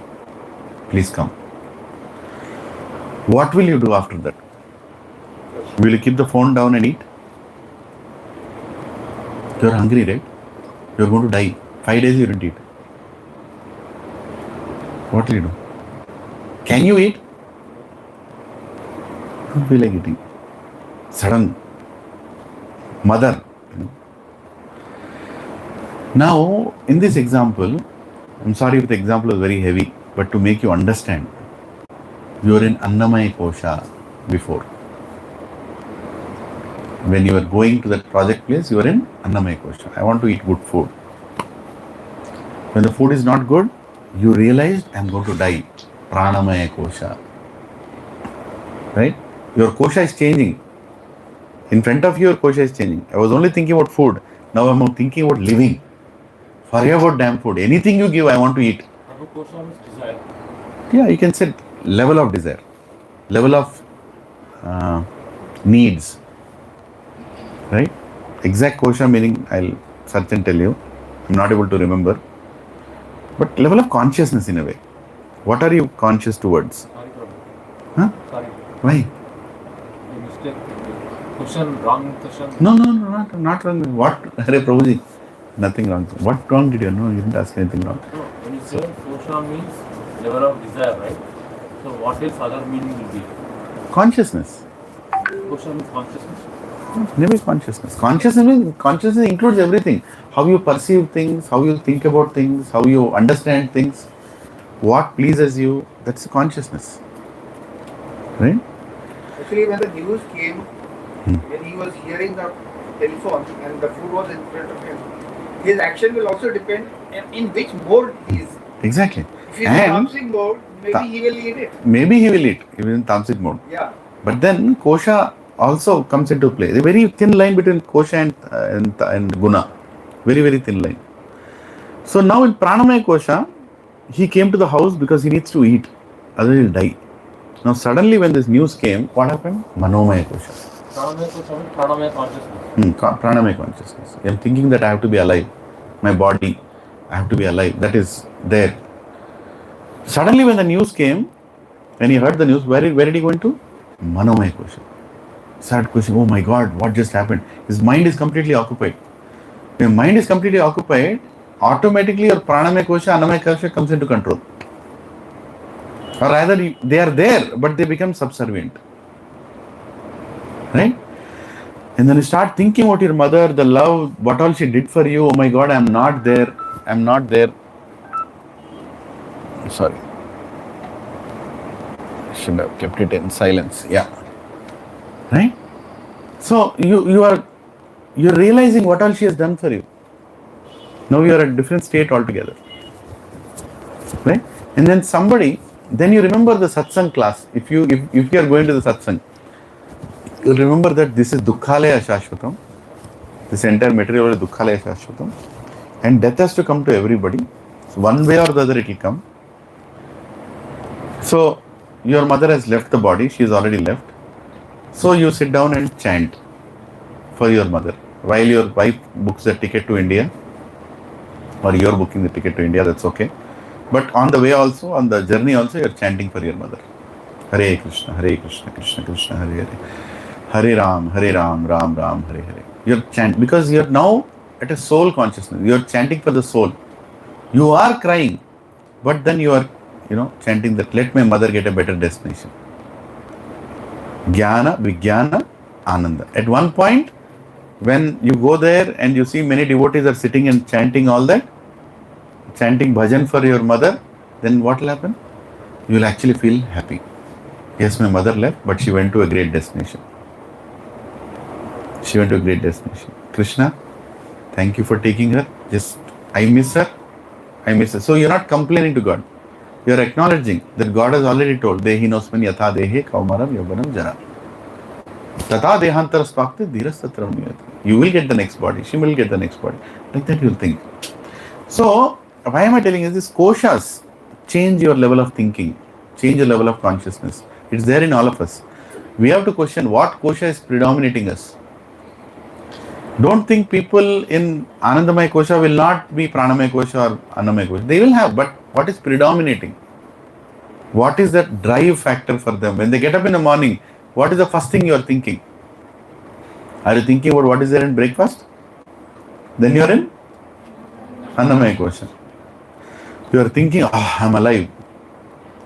Pranamaya Kosha. Right? So you will know in what kosha you are. You are running to the satsang. Hey, I should not be late to satsang. Today is satsang day, right? Let me run. Anandamaya kosha. You've gone all the way to Anandamaya. It's in our hands. And the more our life goes towards Anandamaya kosha, the more happy we will become. Now coming back to the topic, Anumana Praman. So which consciousness we have to be? Anandamaya kosha. Always in Anandamaya kosha. Try to be in Anandamaya kosha. That is Krishna consciousness. That is Krishna consciousness. Krishna Bhakti, Anandamaya kosha. So, coming back to Anumana Praman. What is the problem? What is the problem, Anumana Praman? Your understanding changes based on your kosha. You can read books, but the book you'll understand in a different way. You can understand according to you. If you are in Pranamaya Kosha, you'll understand the same thing in a different way. If you are in Rajoguna, Tamoguna, you'll understand different way. So, your interpretation of knowledge can be problem. Did you all understand? Everybody understood? I'm not telling you can't understand. But what you understood, only you and God knows. That is the problem. Right? Like this elephant. 6 blind people, they went and touched the elephant. What did they see? They touched the trunk. He felt it's a big python snake. They touched the stomach. Oh, it's like a wall. They touched the tail. Oh, it's like a thin snake. Huh? They touch the big feet, who is like pillars. They're imagining something. But if they have eyes, they can see it's an elephant. What I'm touching, what I'm thinking is different. Isn't it? Like this fellow was limping, he was limping and walking. 4 scientists are looking at that fellow. They are all sitting in a room. They're looking at that fellow limping. What are they thinking? Anumana Praman. Maybe he has a ligament tear, one fellow told. Another fellow, maybe his knee joint is ruptured.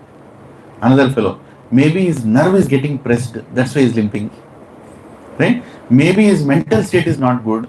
So you are a psychiatrist or a neurologist or an orthopologist, whatever, just you look at the same person and interpret in all these ways, right? But actually, what is the problem? उसका चप्पल टूट गया. His chappal is broken. That's the reason he is dragging and walking. How do you know? You should go and ask that fellow, why are you limping? My chappal toot gaya. Maybe true, right? His chappal might have torn. That's what I'm saying. But that is the reason he is limping. But 10 people are concluding in 10 ways. How do you know? This is called Anumana Praman. Never think what you are thinking is right. Because what you are thinking is according to your level of consciousness. Arthamainda andariki? Huh? I'm giving this example so that you can relate that. He is going to talk about cow consciousness. He is going to talk about Gau Mata. He is going to talk about why Gau Mata worship is important, why using cow products is important. Two Matajis are traveling from Bombay to Hyderabad bringing cow products to keep and show us. Is it here or Here. in this center only? Of course in the center. Please come. Don't miss this session. तुम लोगों को ऐसा session सुनना है, पे करके जाना पड़ता है इधर उधर.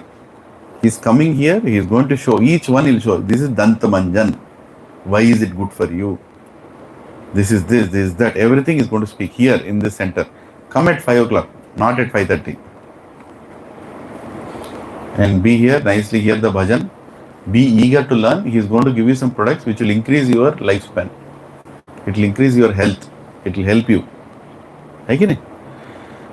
Because without that kind of knowledge, what are you doing? You are interpreting whatever you want. Hear from the authority. Right? That is the next one, right? So problem with Pratyaksha Praman, we have 4 defects. Problem with Anumana Praman. What is the problem with Anumana Praman? We can interpret according to our level of consciousness. Thank you. Shabda Praman. Shabda Praman is what? Authority who can see is telling. Or who is coming in parampara. The truth has been passed without any contamination, without any alteration. When he is speaking the truth. Person who can see the elephant will tell all those 5 people that, Bhaiya, this is an elephant. Don't interpret anything else. Right? Please repeat after me. Tadvidhi pranipatena pariprashnena sevaya upadekshyanti te jnanam jnaninas tattvadarshina. Just try to learn the truth by approaching a spiritual master. Inquire from him submissively and render service unto him. The self-realized soul can impart knowledge onto you because he has seen the truth. Tattvadarshi. Tattvadarshi means he has seen the truth. Or his guru has shown him the truth. And who showed to his guru? His guru has shown him the truth. It's very easy, right? When you go to a person who has the knowledge, he will tell you.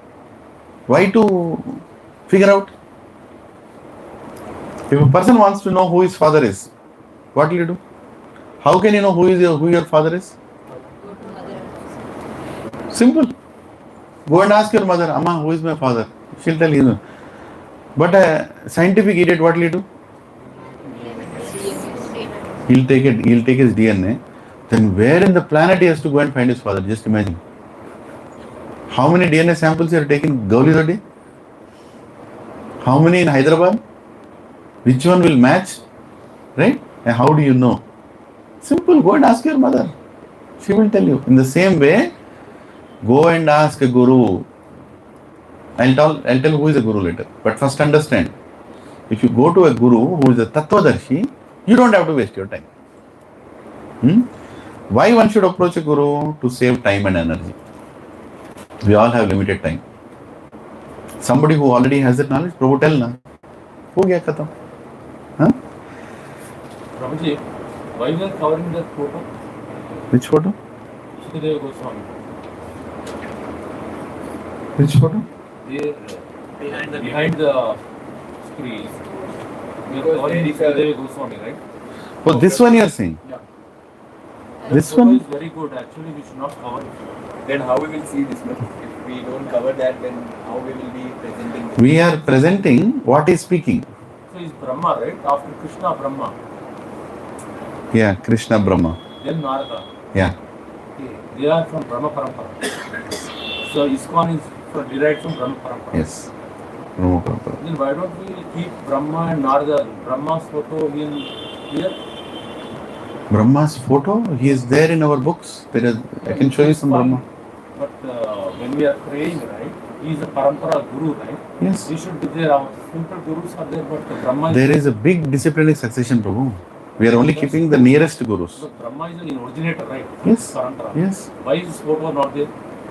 It's there. I mean, like it's there in the books. We don't have to keep it on the We have to altar. worship him, right? Where is Narad Muni's photo? No, Narada Muni photo also they are not worshipping, right?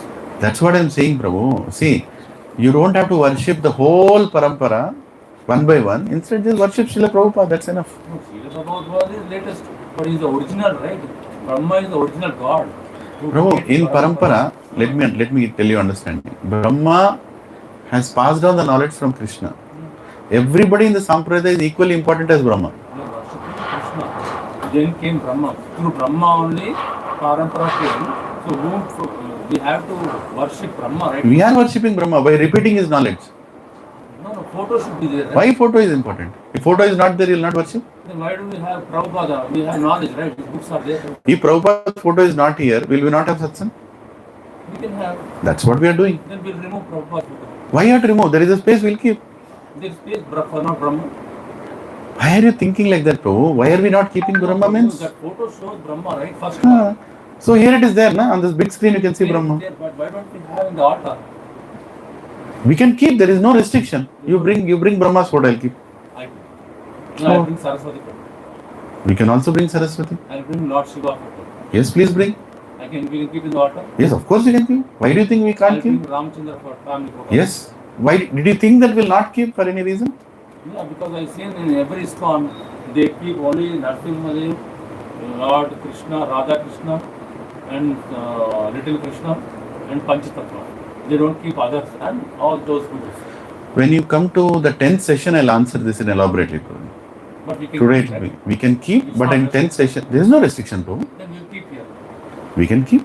I will bring But you do that after the 10th session. after the 10th session.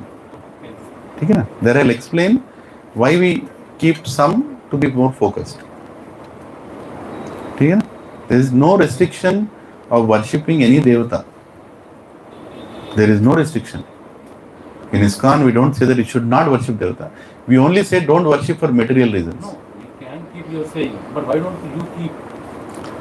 Why didn't you keep before?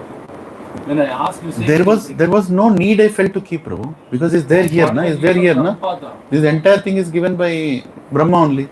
No, even Prabhupada has given purpose. He didn't write the. Prabhupada explained that this is the way you should maintain the altar. Okay. We are following that. Brahma didn't say anything. Prabhu, I am following Prabhupada. Prabhupada is my guru. And Prabhupada has told, maintain the altar this much, this is enough. Okay, you are following Prabhupada's instructions. Yes. So Prabhupada said we should not keep Brahma. He did not say we should not keep Brahma. He said this much is enough. He said that much is enough. Yes. He established the temple worship. So we cannot keep Brahma then. He never said don't keep. He said this much is enough. See, Prabhu, by keeping something on the altar, I'll just answer this. By keeping something on the altar, you have to maintain that also. You have to, if you keep so many things on the altar, how much time it takes to maintain? No, important one, right? Brahma is important. First No, one, right? forget about that, Prabhu. After Brahma only Prabhupada. Brahma is big or Prabhupada is big. Prabhu, there is no big and small. Why not? If you are following Brahma's Who started Parampara? Krishna, Krishna we are keeping. Huh. Krishna passed on it to Brahma, right? Krishna passed it on to Narad Muni also. Can we do this offline, Prabhu? No, I think Important personality. no, I think we are getting into unnecessary or a necessary discussion. We'll do it later. Just for now, focus that Prabhupada has given the parampara, and the entire parampara is there. Whenever we talk about parampara, we talk about Lord Brahma also, And we worship Lord Brahma, may not be on the altar. No, it is Brahma Parampara. Name itself is Brahma Parampara. Yes. So Brahma Parampara, name itself is Brahma. Do you feel Brahma is that, not no, there. do you What is feel, Parampara then? no, do you feel that we don't worship Brahma for a reason? Yeah, I feel that. So we'll talk about that later. Okay. Yeah, to save time and energy. To save time and energy, we approach a guru. Right? For example, there is Australia. Is there Australia? How many here have gone to Australia? How many have gone to Australia? Do you believe that Australia exists? If you have not gone to Australia, how can you believe that Australia exists? Because you saw it on a TV. Right? On a bona fide TV, something like the BBC or some important channel they've shown. That means you are believing on somebody bona fide to take the knowledge. By seeing in the TV, you saved your energy of going to Australia, right? To prove Australia exists, you don't have to go to Australia. Just by seeing on the TV, you'll understand. In the same way, it saves a lot of time and energy when you go to a guru. You don't have to go and experience and then find out. Guru has told, it's there. Just an example I'm giving, like cyanide poison. Label it is told. If you drink, you will die. Will you test it? Huh? Let me taste and see how it's cyanide. Will I die or no? No. You don't need to. Guru has told that this is wrong, this is right. That's enough. It's not blind belief. Follow a guru to save time and energy. Right? Prabhupada, Srila Prabhupada also, when he was there, he used to give answers to the questions. But sometimes some questions he didn't answer. One fellow came in the satsang, he came and asked, Prabhupada, why you shaved your head? Prabhupada just turned and told, next question. Why? When such an acharya is sitting there, how you should take advantage of that acharya? What kind of question? His time is limited. He is giving 1 hour lecture. Prabhupada is giving 1 hour, 40-minute lecture. And so many people are there. He has to answer the most important question. Not that the other question is not important. Most important question. What is the most important question? How to go back to Krishna. How to become spiritually conscious. He'll focus on that. Same way, Prabhupada in another place, where he was a little available, time was there, people were just here and there. One person asked a question. Why do you shave your head? He said, to keep your head cool. Right? Keep your head cool. Just remove all the hair. He told that. So, you should understand what questions we are asking and how is it helpful for your spiritual life. Question is being asked to elevate yourself in spiritual life. Right? So, when Guru says cyanide is poison, how do you know? Did Guru have it? What kind of question is that? It's poison. It's given on the label and Guru has told, his Guru has told, don't take it. So to save... How can we approach a Sadguru? I'll tell you that. We'll get to that. Today's topic is only that, right? How do you acquire spiritual knowledge and from whom to acquire? Who is a Guru? DNA testing, right? Just ask your mother. You don't have to go and ask who is your father. You will get the knowledge from Vedas, the scriptures as it is. When you approach a spiritual guru, what will happen? He will give you the knowledge directly from the Vedas. Right? That's the advantage of going to a guru. These are why Shabda Praman is best. Because it is coming from authority. And the authority, by going to authority, what are the advantages? Save time and energy. Second, automatically you will know the sar of entire Shastra. Whatever he will speak, which should be in the Shastra. ऐसा नहीं कुछ भी मुंह में बोल दिया. He is capable of showing you the shloka also. He is going to quote also. From this scripture I am speaking, this is the shloka I am speaking. Like, you don't have to read all the scriptures, you will get the understanding. So many Gitas are there. Now, which Gita is the right one? How do you know? So many Gitas are there in the market. Gita, which is coming in a parampara, is the right one. It should be coming. It's not about how good it is, how nicely it is packed. I'm not telling ISKCON Bhagavad Gita is the only Bhagavad Gita. I'm not saying that also. I'm saying Gita which is accepted by all paramparas or which is accepted by the whole disciplining section of gurus that yes, this is good. Take that. Because that is not misinterpreted. So, our Gita is Prabhupada's Gita is accepted by all paramparas, right? Yes, So every parampara follows the same Gita, they follow Bhagavad Gita. Bhagavad Gita. Even Chinnajiyar also follows Bhagavad Gita Yes. written by Prabhupada. Not Prabhupada, Parampara. No. Prabhupada is one of the acharyas who has translated the Bhagavad Gita as it is. And when he translated, he took the conclusions from all the acharyas. Purports are based on Ramanujacharya, Madhvacharya. He put everything and he combined them and kept it there. Now, if somebody like Prabhupada in another parampara also translate Bhagavad Gita, that is also good. No, you said a universal parampara is there. Huh? A Bhagavad Gita which is accepted by all paramparas. Bhagavad Gita is accepted by all paramparas. No. Which Bhagavad Gita? It is ISKCON Bhagavad Gita or any other Bhagavad Gita? Krishna's Bhagavad Gita is accepted. No, I'm sorry. No, I'm answering. Prabhu, understand one thing. Say, for example, I am sitting here now. I read the Bhagavad There is Gita. Mayavadi Bhagavad Gita and ISKCON Bhagavad Gita. True? Yes, some institutions have written Mayavadi Bhagavad Gita. Yeah. So the Bhagavad Gita written by other paramparas is Mayavadi, right? No, No. who told you So, that? but in other Bhagavad Gita written by other paramparas, they don't mention Hare Krishna Mahamantra, correct? They mention Om Shriman Narayana Namah. So that is also like similar to Hare Krishna Mahamantra. Yes, So it is not necessary that I should only chant Hare Krishna Mahamantra. no, I can chant other mantras also. you can chant holy names. Harar Nama, Harar Nameva Kevalam, Kalau Nasteva, Vedranita. Chant the names of Hari. Why we are chanting Hare Krishna mantra? Because Chaitanya Mahaprabhu himself came and in this Gaudiya Vaishnava parampara he came and he gave Hare Krishna mantra. So chanting Hare Krishna mantra. There's nothing wrong. He never told don't chant, any other name. No, why is that other paramparas don't follow this mantra? Why they have to follow? This is Mahamantra, right? Prabhu, they are also chanting. Ramanujacharya gave Om Namo Narayana Namaha. That's also a They mantra. chant Om Namo Narayana. Why is this mantra better than that? There is, when did I tell this better than that? So you say Mahamantra is not better.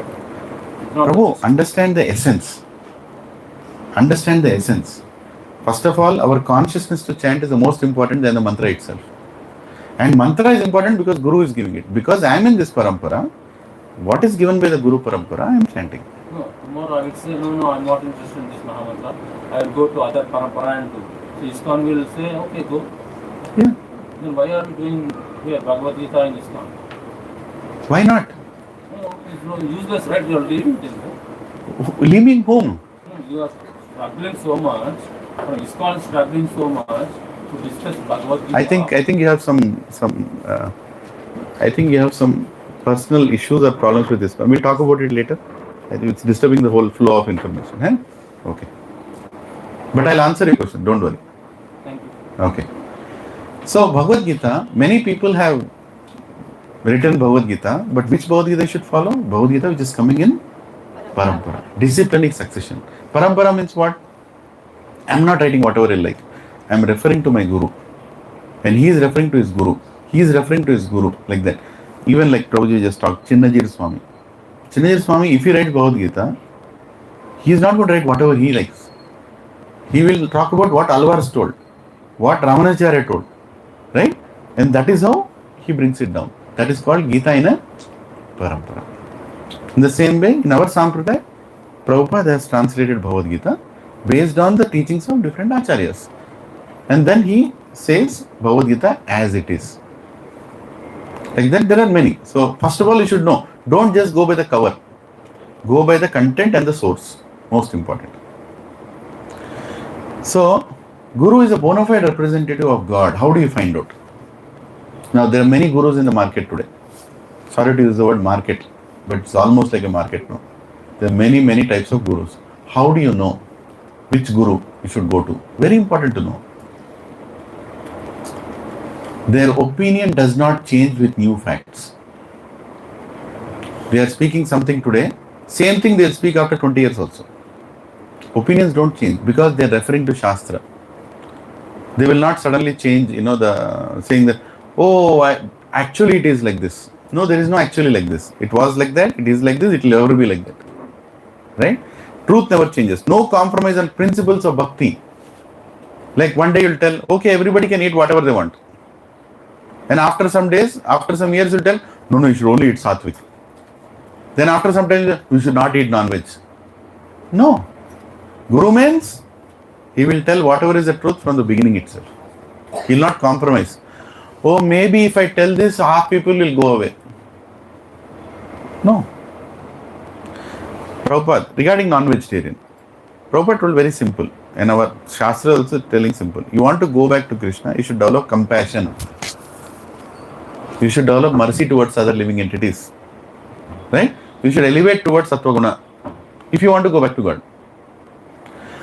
No, I don't want to go back to God. Eat. Who is stopping you? You are influenced by Tamo, eat. But Guru will not say, you eat non-veg and you will go back to God. That is nonsense. You understood? The principle doesn't change. Prabhupada told, illicit sex is bad. And any given date is bad. Any sex outside marriage is bad. It is not accepted. Means it is bad.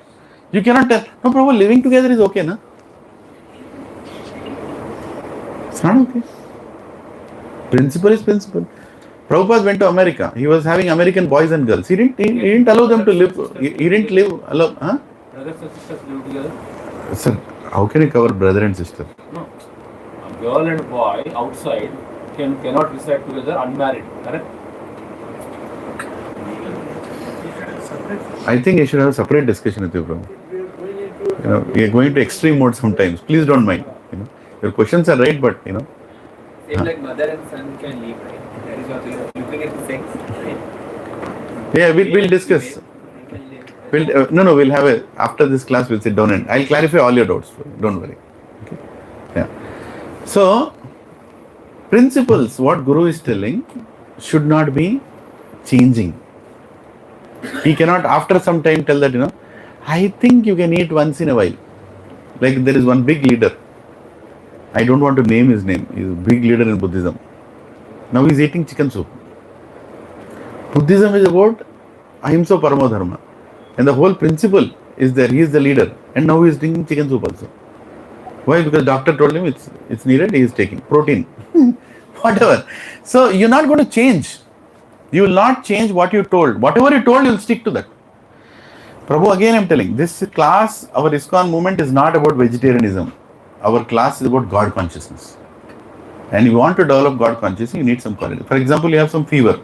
You go to a doctor. What will doctor tell? He'll tell, don't eat this, don't eat that. Will he tell, for this medicine to work, you should not eat this, you should eat this. Doctors tell that, right? Will you challenge the doctor? Hey, why are you talking about food? Give your medicine. No. Because he wants you to come out of the sickness, right? He's telling you that don't eat. In the same way, when you go to spirituality, a genuine guru will tell don't eat this. Because it's not good for your consciousness. It's nothing wrong. Whether you want to follow or not depends on your goal. If your goal is to go up in the spirituality, then you should stop some things.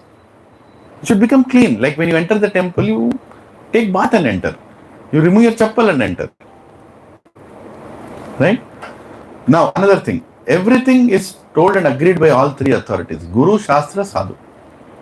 Anything the Guru is speaking should be agreed by all the three authorities. Who are these three authorities? Repeat after me. Guru, Shastra, Sadhu. If you are speaking something, your Guru should agree. Second, if I am speaking something, Shastra should agree.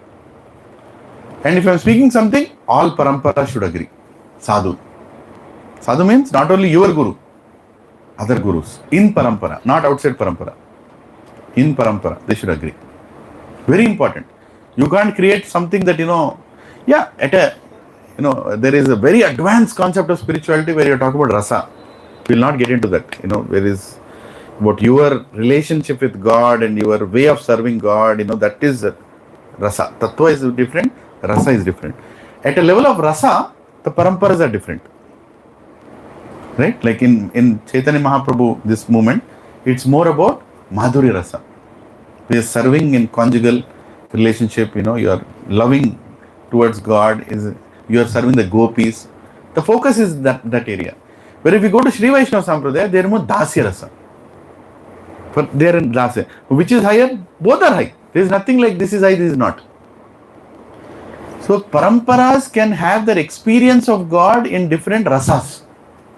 But in tattva, we're all same. Principle, we're all same. Subject matter, we're all same.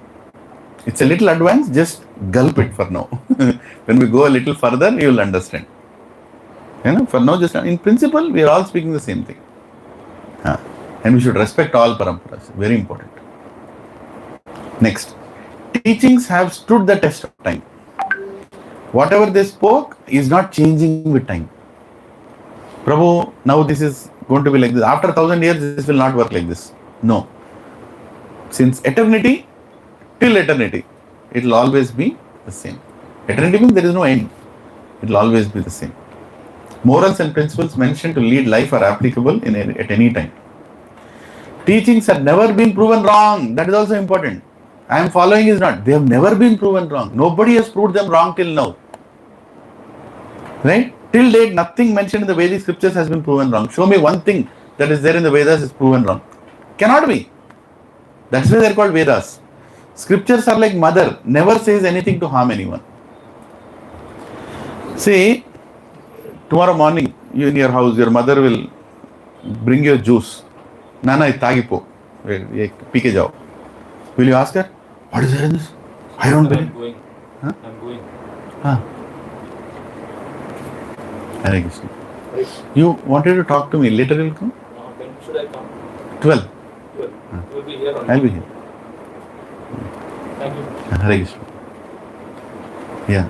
So, what was I saying? Yeah, mother gave a juice. Will you question? Why did he give? You might ask, Amma is enti. You can ask, but will you question that she is poisoning you? Will the thought also will come in your mind? Never, right? Because mother is always thinking about her welfare. In the same way, Vedas are always thinking about our welfare. There is no difference between Vedas and mother. That much faith you should have. When opening Bhagavad Gita, you should not think, oh, this verse is not for me. Or this verse will harm me. Bhagavatam, Puranas, anything you open, it is for your good only. And you need a guru to understand that. Otherwise, Talli lanti Vedas. Mother. Guru comes in a disciplinic succession, no self-made gurus. There is one fellow in Vijayawada, I don't want to name him. He has 1 crore followers maybe. One fine day he declared himself as Guru. Who is your Guru? Naaku vachesindandi lopatiki. I am a Guru now. Very dangerous. You should not fall for such gurus. No matter how famous he is.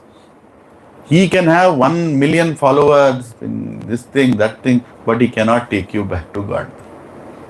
He will keep you in this world only. Because he cannot give.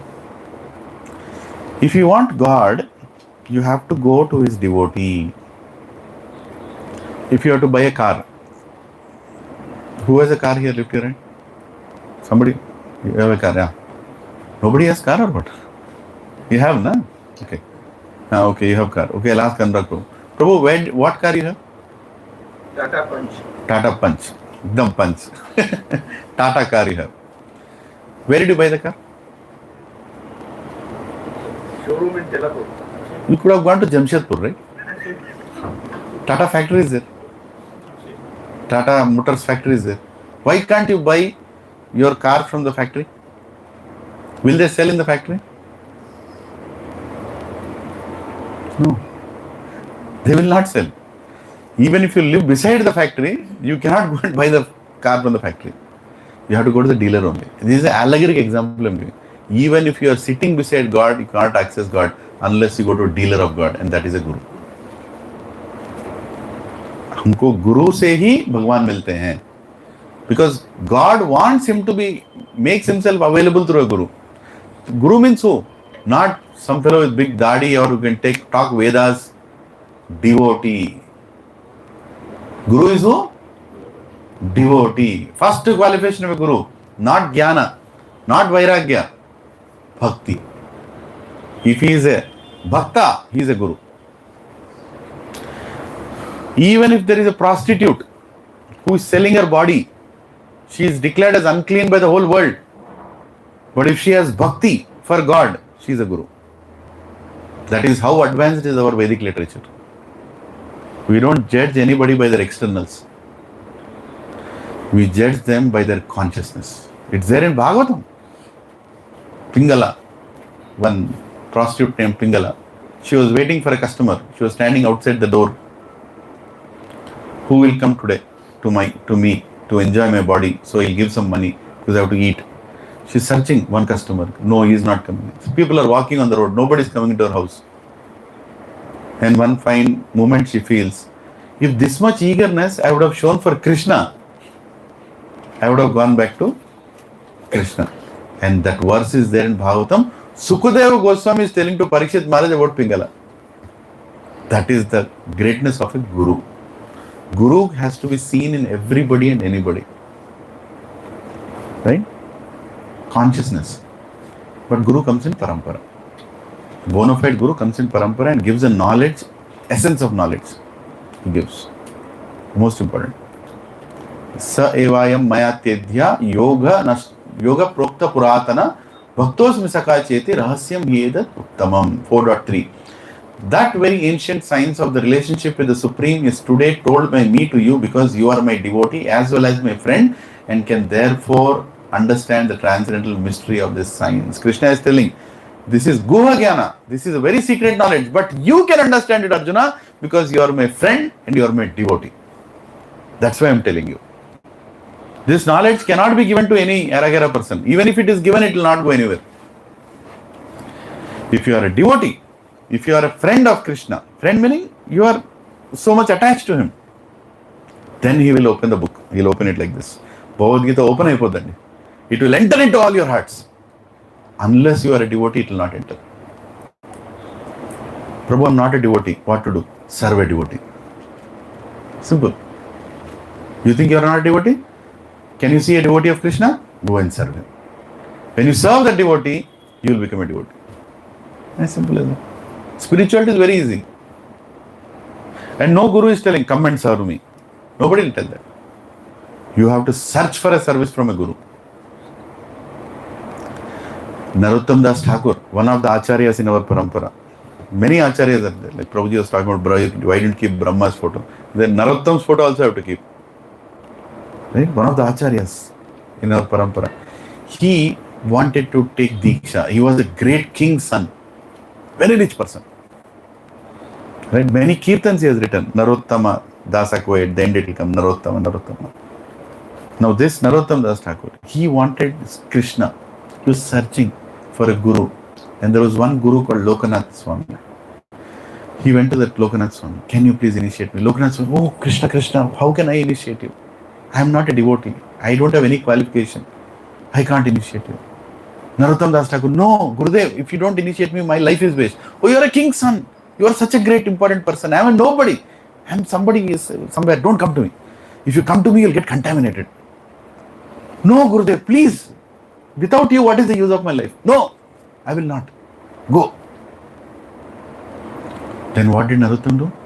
He was so eager that I have knowledge. I know the Vedas, but I don't have bhakti. You have bhakti, you have to give me. No, I will not give you. And then Narottam Das Thakur, he was thinking, what should I do? He is a king's son. You have not seen king's son, you have seen Jubilee's sons. Banjarai's son. King means a different level, Prabhu. He is not an ordinary person who just walks on the road, you can find him. Very important person. Such a princely, rich person. He is coming in begging. To whom? To a person on the street. Lokanath Swami said, no, I cannot.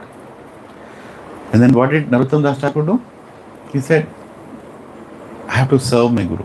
My guru is not giving me initiation because I am not qualified. At least by serving my guru, I might get Krishna Bhakti. So he thought, how should I serve? Lokanath Swami will not give service to anybody. He will take care of everything. He will wash his clothes. He will cook his food. He will only eat prasad. He lives a very simple life. What service can he find? He searched, where, what can I do? One service he got. He only created. Every morning, before Brahma Muhurta, Lokanath Swami goes for passing stool. Everybody passes stool. He goes into the jungle and he passes stool. Narottama hidingly goes and sees where is my guru passing stool. After passing stool, he covers with little mud and he goes. Narottam Das Thakur thinks my guru has to find a new place every time to go to stool. If I clean this place, he might come here again. Let me clean the place. King's son is cleaning the stool. Would you do that? He cleans the stool. He completely removes all the plants and creepers and this makes the area ekdam nice. And he goes away. Next day morning, Lokanath Swami is again coming. He says in the darkness, this is okay. Again he passes stool. Next day, again he comes and cleans. Every day is coming. One day he gets a doubt. Wait, yesterday only I came this side. I think I passed my stool somewhere here. How come this place is all nice and neat and tidy? And it looks like something is like really, cleaned up and kept. Even the surroundings. Who is doing this? Something is going on. He passes his stool, but this time he goes, but he returns and hides. And then he sees one person wearing a shawl is coming in the dead of the night, Brahma Muhurta, and is removing the stool. And Lokanath Swami shouts, "Hey, who are you? Who are you? Who are you? Who are you?" And the shawl falls down and he sees Narottam. He starts shouting, "Narottam, what are you doing? What are you doing? You can't do this. What are you doing?" He says, "Gurudev, what else can I do? You are not giving me your mercy. At least by doing your seva." "This seva? What kind of seva is this? Did I ask you to do?" "No." And that's enough. But sincerely follow. Okay? If the Guru says, "No, Shastra is not important, I know the essence," don't go to them. He can tell, "I don't know the shloka, but I know the meaning, but I can get back to you." He should be humble enough to present Shastra. That's more important. Are you all following? Very important principles. Guru only goal is to deliver his disciple back to Godhead. What is the Guru's only duty? To take you back to God. That is the only duty. He has nothing, no other motive. He doesn't want your donation. He doesn't want your name and fame. He wants you to go back to God. For that, he'll do anything and everything. Right? So, Lord explains, this is our Guru Parampara. Arey, Prabhu, you should have been there. See, here is Brahma. So many acharyas are there. And this is one to many. This is not one to one. Like, oh my God, where did he go? Yeah. So this Guru gave Diksha to him, he gave to him. No, it's not one to one, it's one to many. We have one line of succession that we have drawn here. Like Bhaktisiddhanta Saraswati Goswami Maharaj, he gave initiation to thousands of disciples. One of the disciples is Srila Prabhupada, A.C. Bhaktivedanta Swami.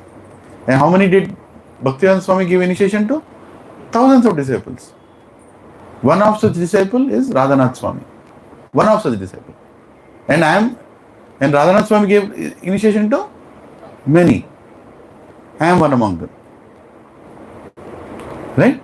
This is called, like in the same way, Jayapataka Swami. He has the highest number of disciples. Not that he wants highest number. He is one of the biggest gurus in our society. Initiated by Srila Prabhupada. Lokanath Swami, recently Maharaj was here. He is a disciple of Srila Prabhupada. Right? So, and he has thousands of disciples. Like that. You should understand. Parampara, evam parampara praptam. Right? Here is the fourth shloka. 4.1, Bhagavan is saying, Supreme Shri Bhagavan Uvacha Imam Vivasvate Yogam Proktavan Aham Avyayam Vivasvan Manave Praha Manur Ikshvakave Bhavit.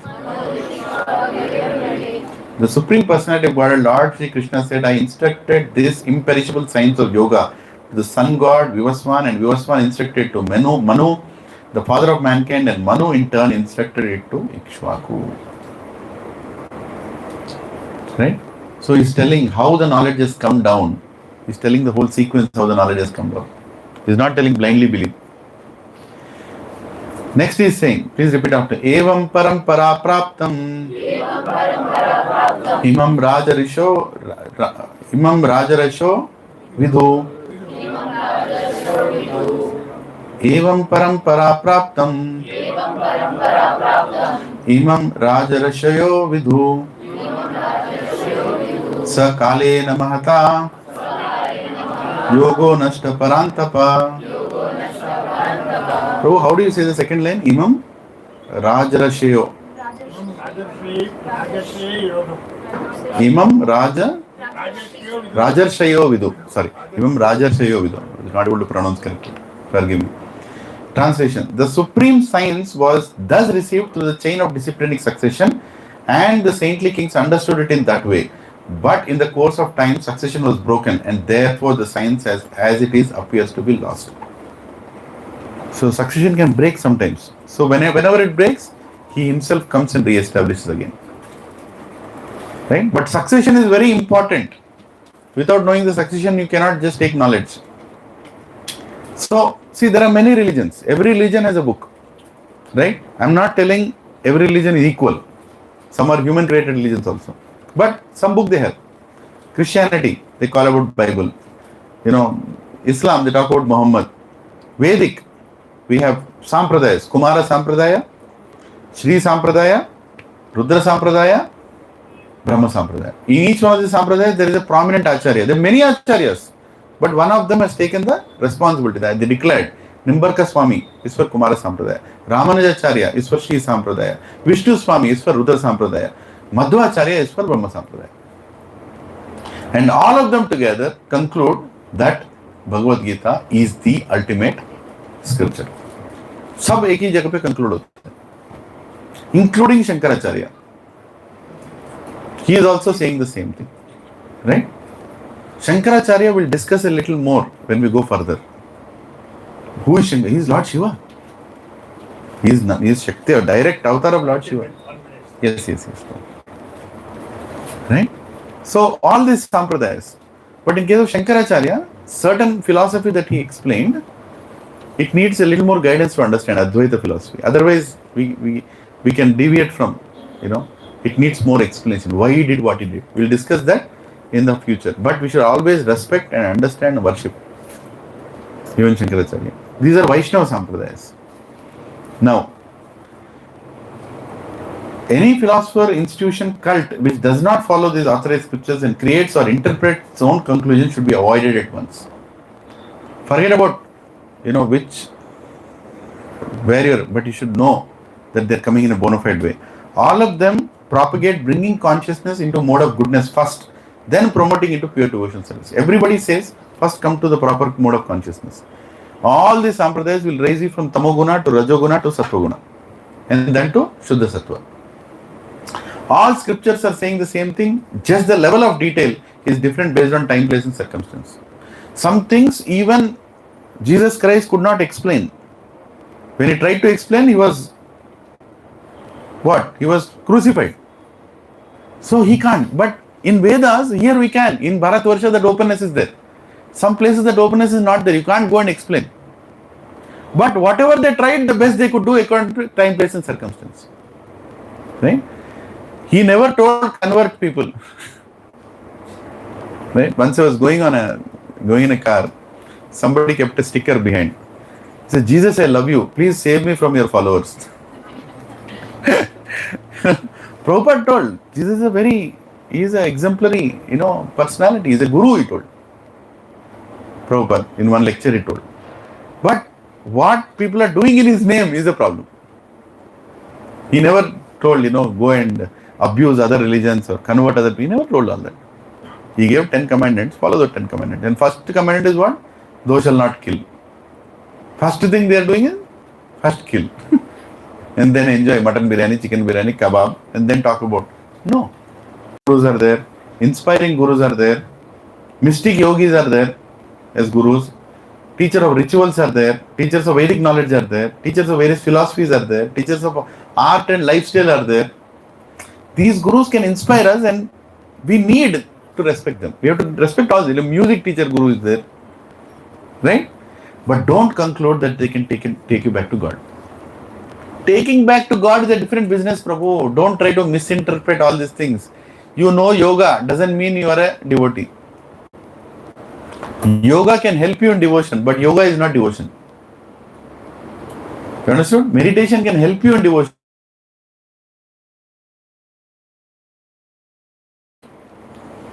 There are three kinds of gurus.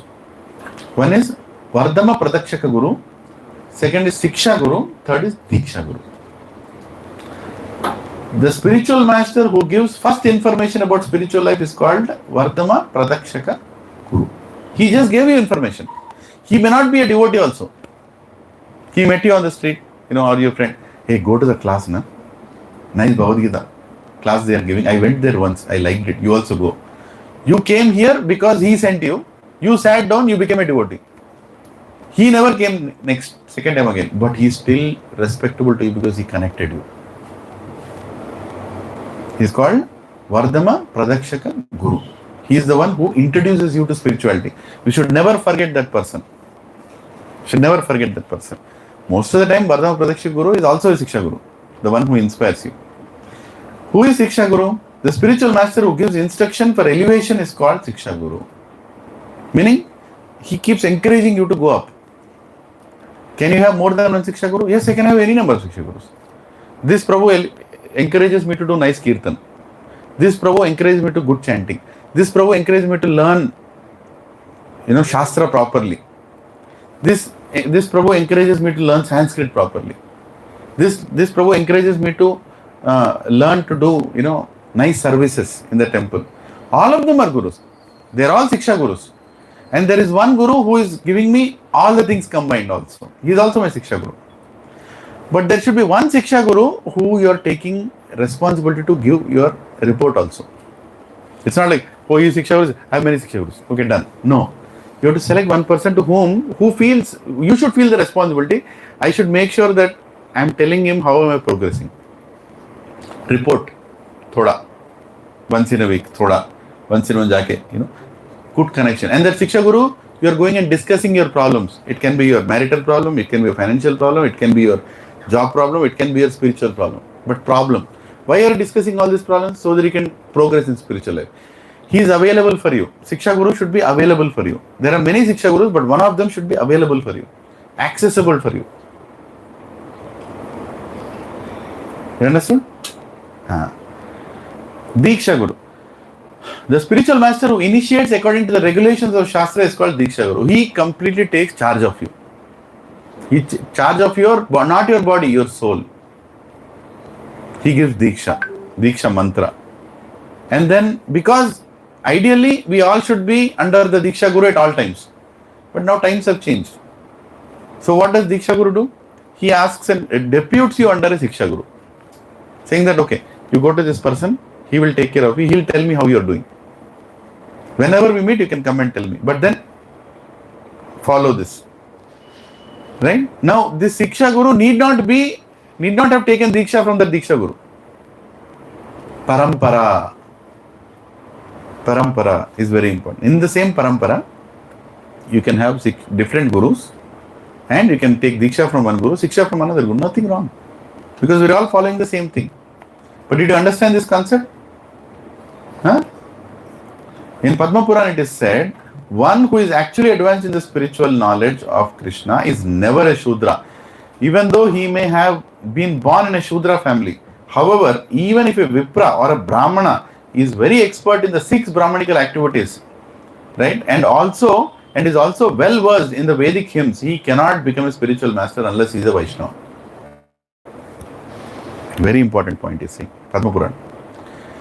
You might have taken birth in a family where they drink, eat all kinds of nonsense.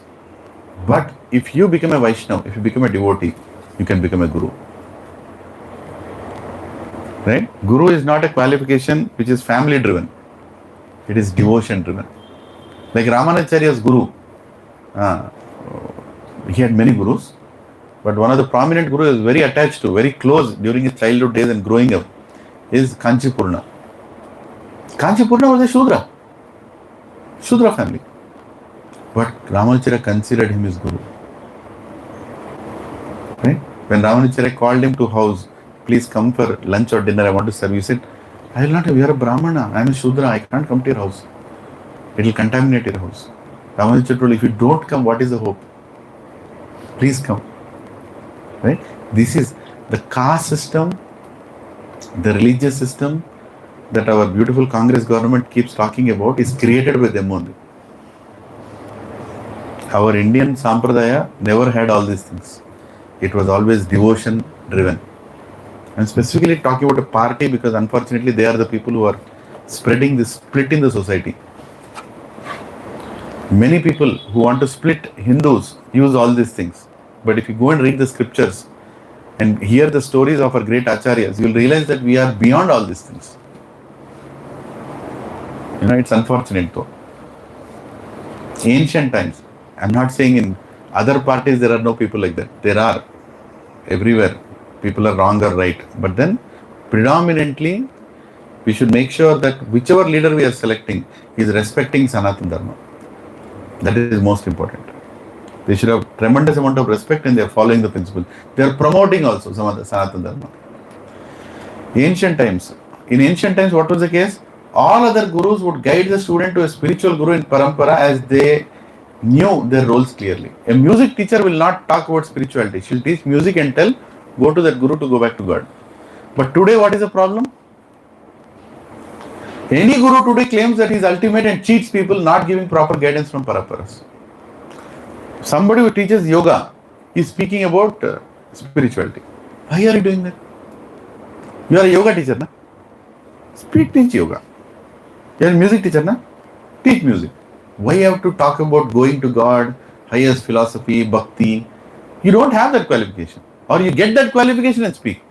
But today the biggest problem is market is filled. One motivational speaker is there. I don't want to name him. Very big motivational speaker in India. Suddenly he started speaking about Bhagavad Gita. Why are you speaking about Bhagavad Gita? You have no clue. You don't have a guru. You're not coming in any sampradaya. Why are you speaking? He's a motivation. He has got audience. And nonsense is speaking. How will he speak? He'll speak in such a way that everybody will like it. That is the problem. What is the problem? You like the class. You like the class. You like the philosophy also. But that is not bona fide philosophy. That will not cure your anarthas. That is the problem. Why are you coming to satsang? You want to let go your envy, your pride, your ego, your lust, your anger, your illusion. All these anarthas you want to take out. Now that's the reason you come to satsang. But if you go to a wrong guru, good speaker who is not coming in parampara, he will give you entertainment and all these things will remain as it is. What is the purpose of going? क्यों जा रहे हो? ऐसे magic देखने के लिए जा रहे हो क्या? क्यों जा रहे हो किसके पास? You should know why you are going to a guru. Otherwise, you will become biggest fool. Still, Bhakti Siddhanta Saraswati Goswami Maharaj once told, there are two kinds of people in this world. He said, there is cheated, there are cheaters. There are cheaters, there are cheated. People who are cheated go to the cheaters to get cheated. He told them. People who are cheated go to the cheaters to get cheated. So don't blame the cheaters. Cheated people have a problem. Why are you going to nonsense? Go to the right person. Go to the person in parampara. Take the knowledge. Why do you have to blame? There are many people like that who want to cheat. So what are the qualities? So here is, a glimpse. Vishnu Swami, Nimbarkacharya, our 6 Goswamis, Ramanujacharya, Madhvacharya, A.C. Bhaktivedanta Swami Srila Prabhupada, this guru. Many pictures like this. If I have to keep all the pictures, many pictures will come. So I'll just quickly read. So what are the qualities of a bona fide guru? आप पूछ रहे थे ना प्रभु, कैसे मालूम चलते हैं? ऐसे मालूम चलता है. Guru always speaks from the Shastra. He did not create his own interpretation of scripture. And keep the original scripture of God aside. Keep Bhagavad Gita aside. I have written essence of Bhagavad Gita. Read this. No. No matter how many books you write on Bhagavad Gita, still Bhagavad Gita is the original scripture you should read. ठीक है? Guru reveals the absolute knowledge based on time, place and circumstance. Guru never compromises on regulative principles of devotion. Cleanliness, mercy, truthfulness, austerity, never compromises. 3. Guru is all the time engaged in the devotional service of the Lord. Guru teaches the disciple how to worship the Lord. There are many gurus, philosophers who will never go to temple also. They will never worship the Archa Vigraha. They will talk philosophy. They'll sit in their own ashrams. They are very dangerous gurus. In the ashram also there has to be a temple and they have to worship God every day. And they should teach the disciple how to worship God. Guru reveals the identity of the Lord to his disciple and never declares himself or allows anyone to recognize him as God. If somebody comes in front of Guru and says, Tum Bhagavan ho, get out. Guru will never accept. There are many people, and we go and ask them what they'll tell. I am not telling, they are telling. Once some people declared Prabhupada as God. It happened. 1970s, some people said, oh, he is changing the hearts of so many people in so many countries, he must be God. As soon as Prabhupada got to know, he immediately removed those people from ISKCON. He said, they are not my disciples. Nonsense they are spreading. I am a servant of my Guru. That's all. I am not even servant of God. I am servant of the servant of the servant of the servant of God. What nonsense are you talking about? Guru will never accept anybody to glorify himself as God. But Guru will take the austerity of accepting the respect on behalf of the Guru. For example, in Guru Puja, when Guru Puja happens, Prabhupada time, they would go and worship his feet. And Prabhupada will just close his eyes and say, Gurudev, I am accepting on your behalf. He will not tell, wash my feet because I am your Guru. Never. Washing the feet of Guru is good, provided the Guru allows it. And even if the Guru allows it, he allows it on behalf of his Guru. Right? Very important. Any awe and reverence you get in Parampara, you should always pass it directly to your Guru. For example, somebody will come and garland me. Prabhu, garland. Garland that is offered to God only is accepted. Huh? You bring it from the market and say, no, you offer it to God. Offer it to Prabhupada. Then you give me that. That's prasad. And when you take the garland, I should not feel, oh, I'm a great speaker, I got garland. Nice. No, I'm nobody. Prabhupada, I'm accepting this on your behalf. Because of you, I'm sitting here. That is the consciousness of the all-disciplinic succession. Guru is a pure devotee of the Supreme Lord. Uncontaminated pure devotee should be. Guru observes celibacy and instruct the disciple sense control. Guru will not tell, enjoy. When you become old, you come, then I'll tell how to. He will tell the principle that you have to control your senses from the beginning. He'll never compromise. Guru takes the responsibility of taking his disciple back home, back to Godhead. You can go and ask, why do you want me to be a disciple? I want to be a disciple. What can you give me? I take the responsibility of taking you back to Krishna. I take matlab kya? On behalf of Parampara. Even when we take Diksha in ISKCON, the Guru, when he gives the mantra, he says, on behalf of the Guru Sampradaya, I am giving you this Tulsi Mala. And here is your name. He'll never say, I am initiated, take this. No. On behalf of Srila Prabhupada and Guru Sampradaya, we welcome you to the Parampara. This is how initiation happens. This is how consciousness is. Guru considers only Supreme Lord to be his Lord and never influenced by any leader or country of the country or any wealthy person. Meaning, Guru doesn't become a servant of wealthy people. Oh, he is giving a lot of money, so I'll become his chela. No. He treats, of course, sometimes Guru has to give special importance for wealthy people when they come, because they encourage them to invest in spirituality. But in the heart of heart, for them, everybody is same. Very important. Guru is not a Ashtanga Yoga teacher or any philosopher. Guru teaches Bhakti Yoga, devotional service to the disciple. Most important thing he'll focus is devotion. After that, everything else. Yoga you can learn, Sanskrit you can learn, mantras you can learn, all those you can learn. But most important thing is what? Bhakti. Bhakti is most important. Guru engages his disciple in serving devotees, serving the Supreme Lord, preaching the divine knowledge to other suffering souls. Right? So he encourages them to serve other devotees. He encourages them to serve the God. And he always engages him in these activities. That is the activity of a Guru. Guru is never into performing cheap miracles to gain attention in general populace. Real miracle of Guru is converting a materially conditioned heart into devotional. That is the real miracle. When Prabhupada, somebody came to Prabhupada and asked, Prabhupada, why can't you make things disappear and appear? You should have a lot of siddhis, right? Prabhupada said, I can do something better than that. What? I made hippies into happies, Prabhupada told. Hippie people who are doing all nonsense on the street, he made them into devotees. That is the greatest thing, Prabhu. That is not easy. Guru worships the Lord as mentioned in the authorized scriptures. He will not create his own type of worship. He will worship according to how it is mentioned in the Shastra. Guru is not self-made philosopher, claims revelations of God came to him.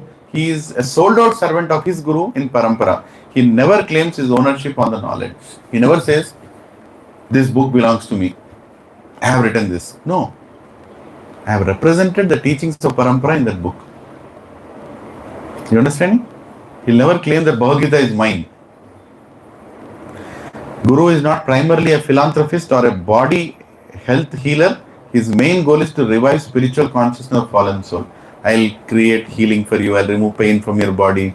Or you go and do free food distribution when there is a drought. Of course, you can do all that, but that's not the goal. That's not the goal. Save the soil, save the river, save this, save that. Do that, but do devotion also. Philanthropic activities like opening a hospital, opening a school, good, but what are you doing with it? Spreading bhakti. Like there is Bhakti Vedanta hospital in ISKCON. If you join in that hospital, every day you can take darshan of Jagannath. If you are in ICU, Jagannath comes to you. They bring Jagannath deities on the trolley to every patient. Everybody attends Aarati, all patients. All doctors are telling Hare Krishna. And when you are on the bed, you are not sleeping, they will give you Japmala, 2 jap also. Everything you get is prasad. That's a temple in the form of a hospital. Right? So that kind of concept. So this is like quality. There are unlimited qualities of a acharya, but here are some primary things you all should know so you don't get cheated. You should not go to a place where there are fake gurus. Unfortunately, Kali Yuga is filled with fake gurus. Very difficult to understand, but this knowledge is important. Hare Krishna. I'll stop it here. The second part, Pillars of Dharma, we'll take it some other time. That requires a full class. Any questions? Any questions, clarifications? Guru can be from any religion or caste. A guru of any caste or religion. Guru can be from any caste or any religion. If I owe a guru from Muslim caste, then can I? Of course you can. No problem. Guru's quality is he should represent God and he should be humble. I'll tell you an example. My guru, his name is Radhanath Swami Maharaj, when he was very young and he came to India, he used to sit near Bombay beach. He used to see 2 people used to come and discuss spiritual matters. One was a mullah and one was a priest. And 3 people were there. Another person was a Hindu priest. Real incident. So he used to see, they used to nicely joke and see, there are people, I am not telling everybody. There are people who understood the essence. They all used to talk to each other, and my guru was like, you all fight with each other outside. India-Pakistan fight is going on, this is going on. How come you 3 of you are not having any fights? You worship in a temple, you worship in a mosque, you worship in a church. How come you are not having any differences? Then one of the priests, he told, if you have a dog in the house, right? If you wear a suit and go, will the dog recognize you? If you wear a dhoti and go, will the dog recognize you? Huh? If you don't wear any clothes and go, will the dog recognize you? Then he said, the dog is better than you. God can come in any form. God can come in any religion. You should be able to recognize him. You should have the heart to recognize him. But unfortunately, Prabhu, there are some people who have done some wrong things in some scriptures. And they have created havoc. Then they are They are creating mess. You know, they are killing people, converting people. That is wrong. But Sanatana, greatness of Sanatana Dharma is we like to see God in everything. Unfortunately, that is taken advantage by some people. कई लोगों ने उसका advantage लिया. अब वो वक्त आ गया है कि हम नहीं देंगे एडवांटेज. कम से कम अब से, है ना? Blindly we should not accept anything. We, for us, Atiti Devo Bhava.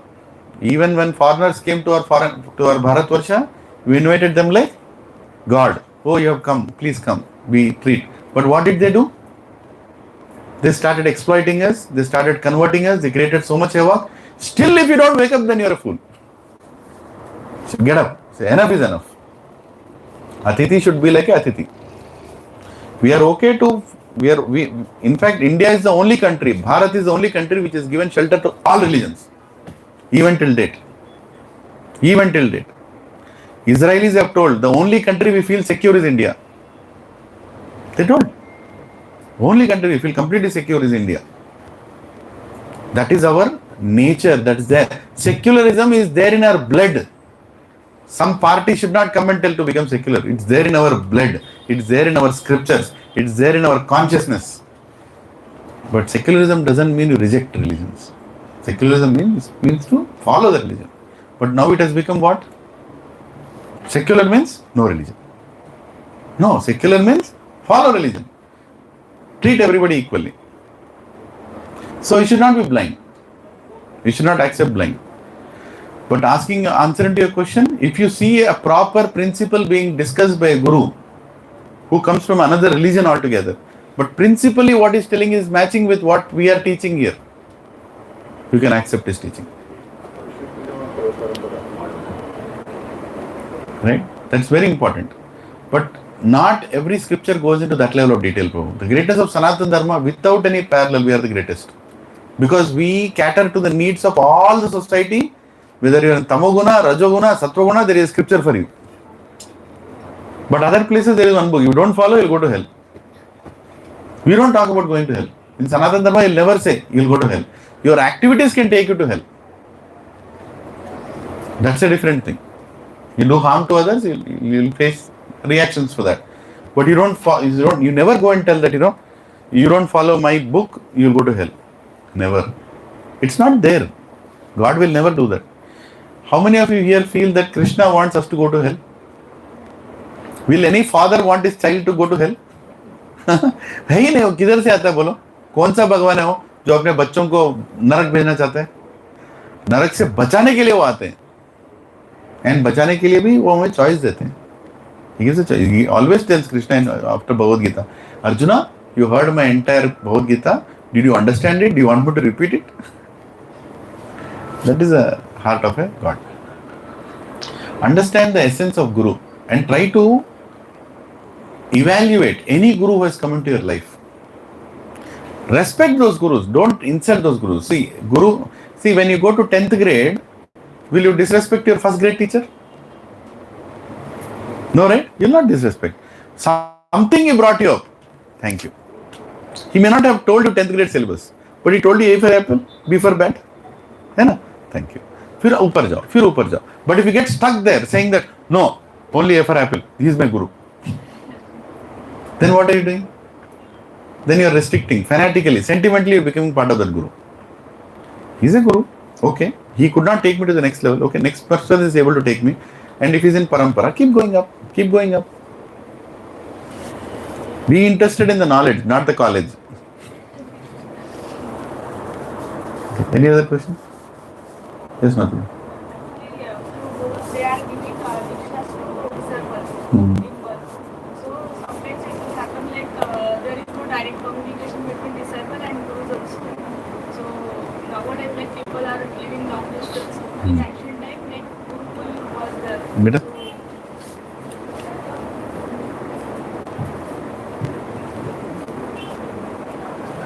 Ancient time, Gurukul was there, so it is like very easy for a disciple to get knowledge and seeking for the guidance, right place.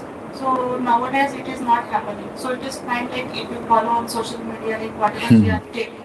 That is, Person. yeah, got your question. There should be some communication, right? Exactly. So, what is the communication between Guru and the disciple? And the Guru has many disciples, is not accessible. Earlier days, Guru was very accessible. You were in the same Gurukul, you would have. Yeah. See, times have changed, Mataji.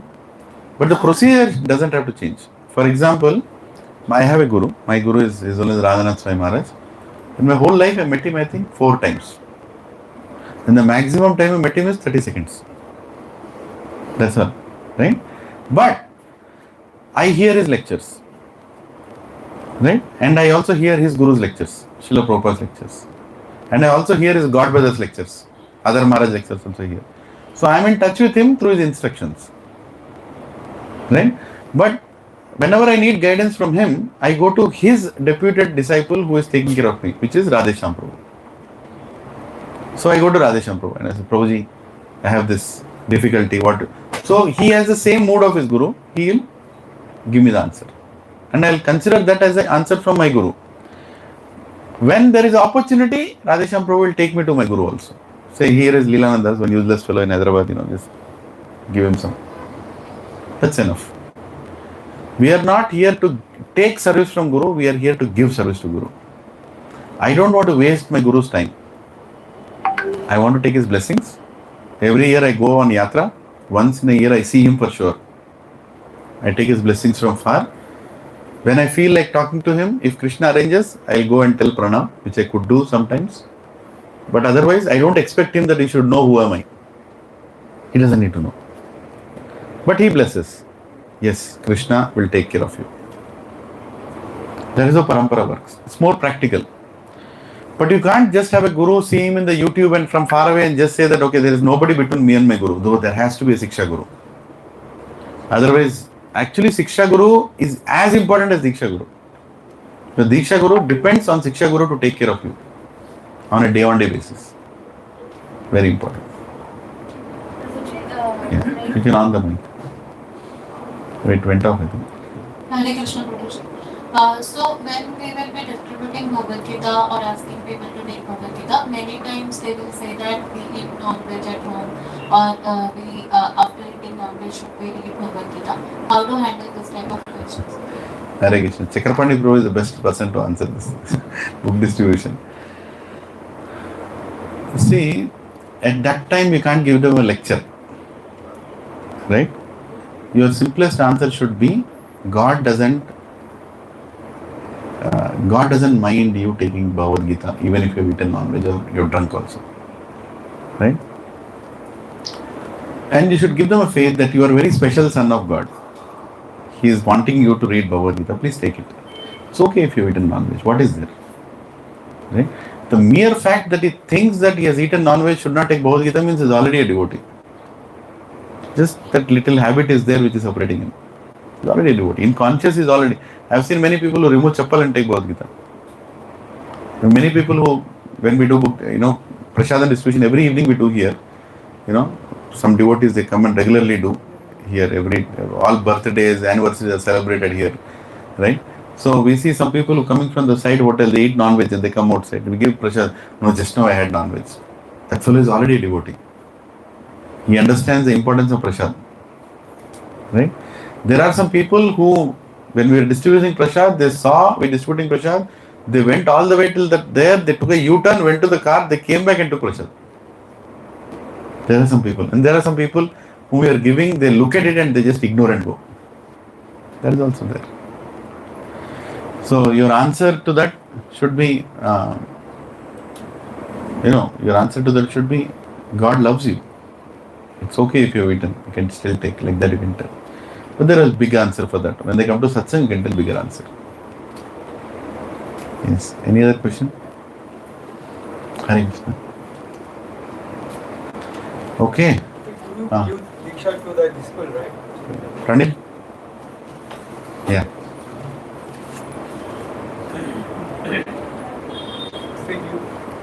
I think the battery is getting low. Just on it once again. If a guru is giving Diksha to disciple and he is giving teachings to his disciple, right? So how can he know that what he is teaching exactly is reaching his disciple and he is not interpreting in different way according to the senses or your moods or whatever. Yeah, very nice question. How can the Guru know? That is the reason we have a system in place that his disciple should be in satsang. To give initiation, there are some criteria. One is following the 4 regulative principles. We'll discuss that next week. The 4 pillars of Dharma I told you, next week topic. So, and most importantly, he should be in satsang. Guru will ask, who is he connected to? Is he regular to satsang or not? Because when you are regular to satsang, the chances of you misinterpreting will keep going down.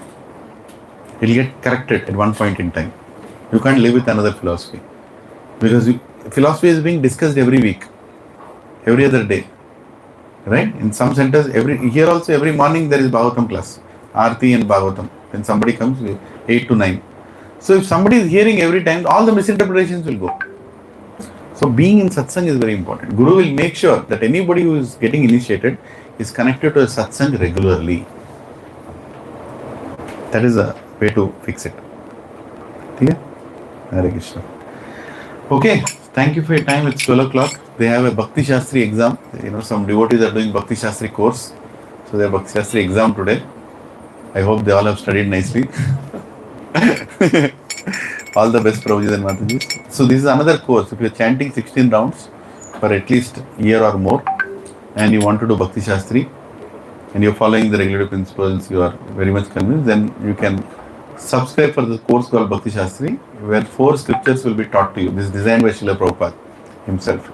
Bhagavad Gita, Ishopanishad, Nectar of Instruction, Nectar of Devotion. 4 scriptures. You can nicely, it will take 1.5 years, and you will finish the Bhakti Shastri. Formally, you will get a certificate also. Most importantly, you will get Bhakti. Hare Krishna. Namaste Narasimhaya.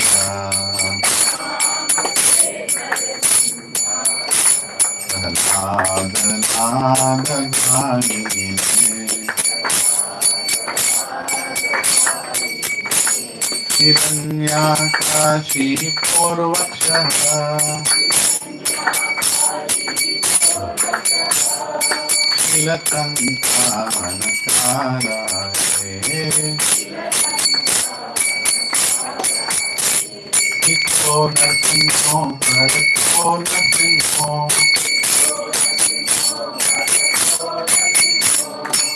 Toya Toya Tato Nasinho Nabir Nasinho Ridare Nasinho Narasimham Nadim Sharanam Prapadhe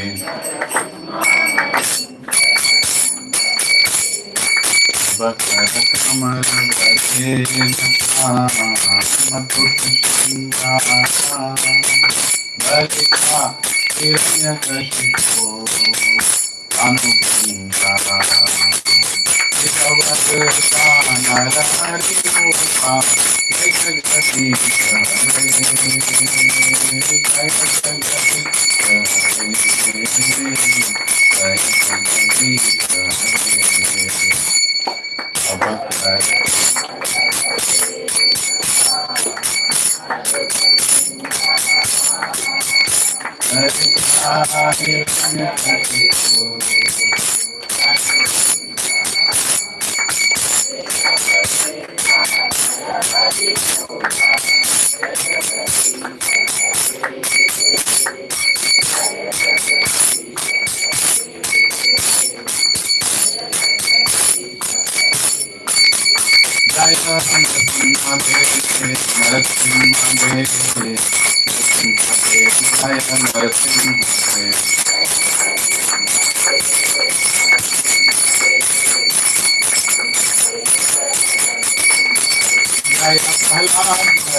भक्त विघ्नाश नरसिंहदेव भगवान की, भक्त शिरोमणि प्रहलाद महाराज की, ऐसी भक्त वेदांत स्वामी श्रील प्रभुपाद की, श्री गुरुदेव की, निताय गौर हरि प्रेमानंदे। Hare Krishna. Couple of announcements. So we have tomorrow evening we have His Holiness Bhakti Padma Saurabh Pracharak Maharaj, one of the wonderful sannyasi Maharaj in ISKCON. He's coming here and is going to take an exclusive class on cow and cow products. Please don't miss it. Please don't miss it. Okay? You cannot pay for such a seminar. Keep everything else aside. Everybody come here by 5 o'clock. Find your space. Hall will be filled in no time. Because there will be some space that will go for keeping the cow products also. So barely, I think, maybe 200 people, 250 can fit max. So better you come soon. And especially if you need a chair, you come early. Because we will only keep like maybe 15-20 chairs. When you all have to sit down. Hai na?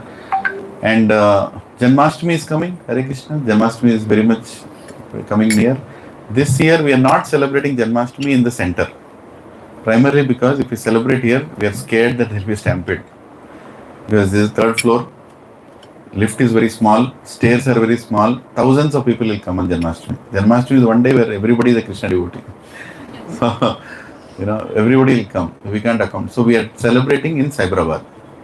ISKCON Cyberabad, which is Nalagandla. You all can come there. From morning till evening, there will be services. There will be Abhishekam. There is Kalash Abhishek. That is being done there. You can sponsor it. 2 types of Kalashas are there. 16,000 and 8,000. You can sponsor. You can go and do Abhishek of Krishna on the day of Janmashtami. You can do that. I will send the link. And you can come and do Seva. There will be, normally devotees fast during the whole day.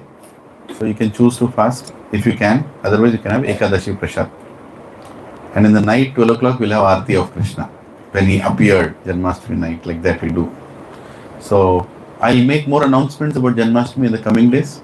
So you all can come and participate. We are also celebrating Janmashtami in my home Krishi, nearby. So on Saturday we are celebrating. Janmashtami is on Friday, 4th. But in Krishi we are celebrating on Saturday. So there will be a discourse on Lord Krishna on Saturday also. I will send the link to enter the community for some of you. Whoever wants to come and hear the discourse can come and participate. Right? Any questions anybody has? Okay. So there is scanner code here. ISKCON account. You can sponsor Prashad and you can sponsor our activities. Thank you very much for coming. Hari Bol. Next week we'll discuss this topic, Pillars of Dharma. Hare Krishna.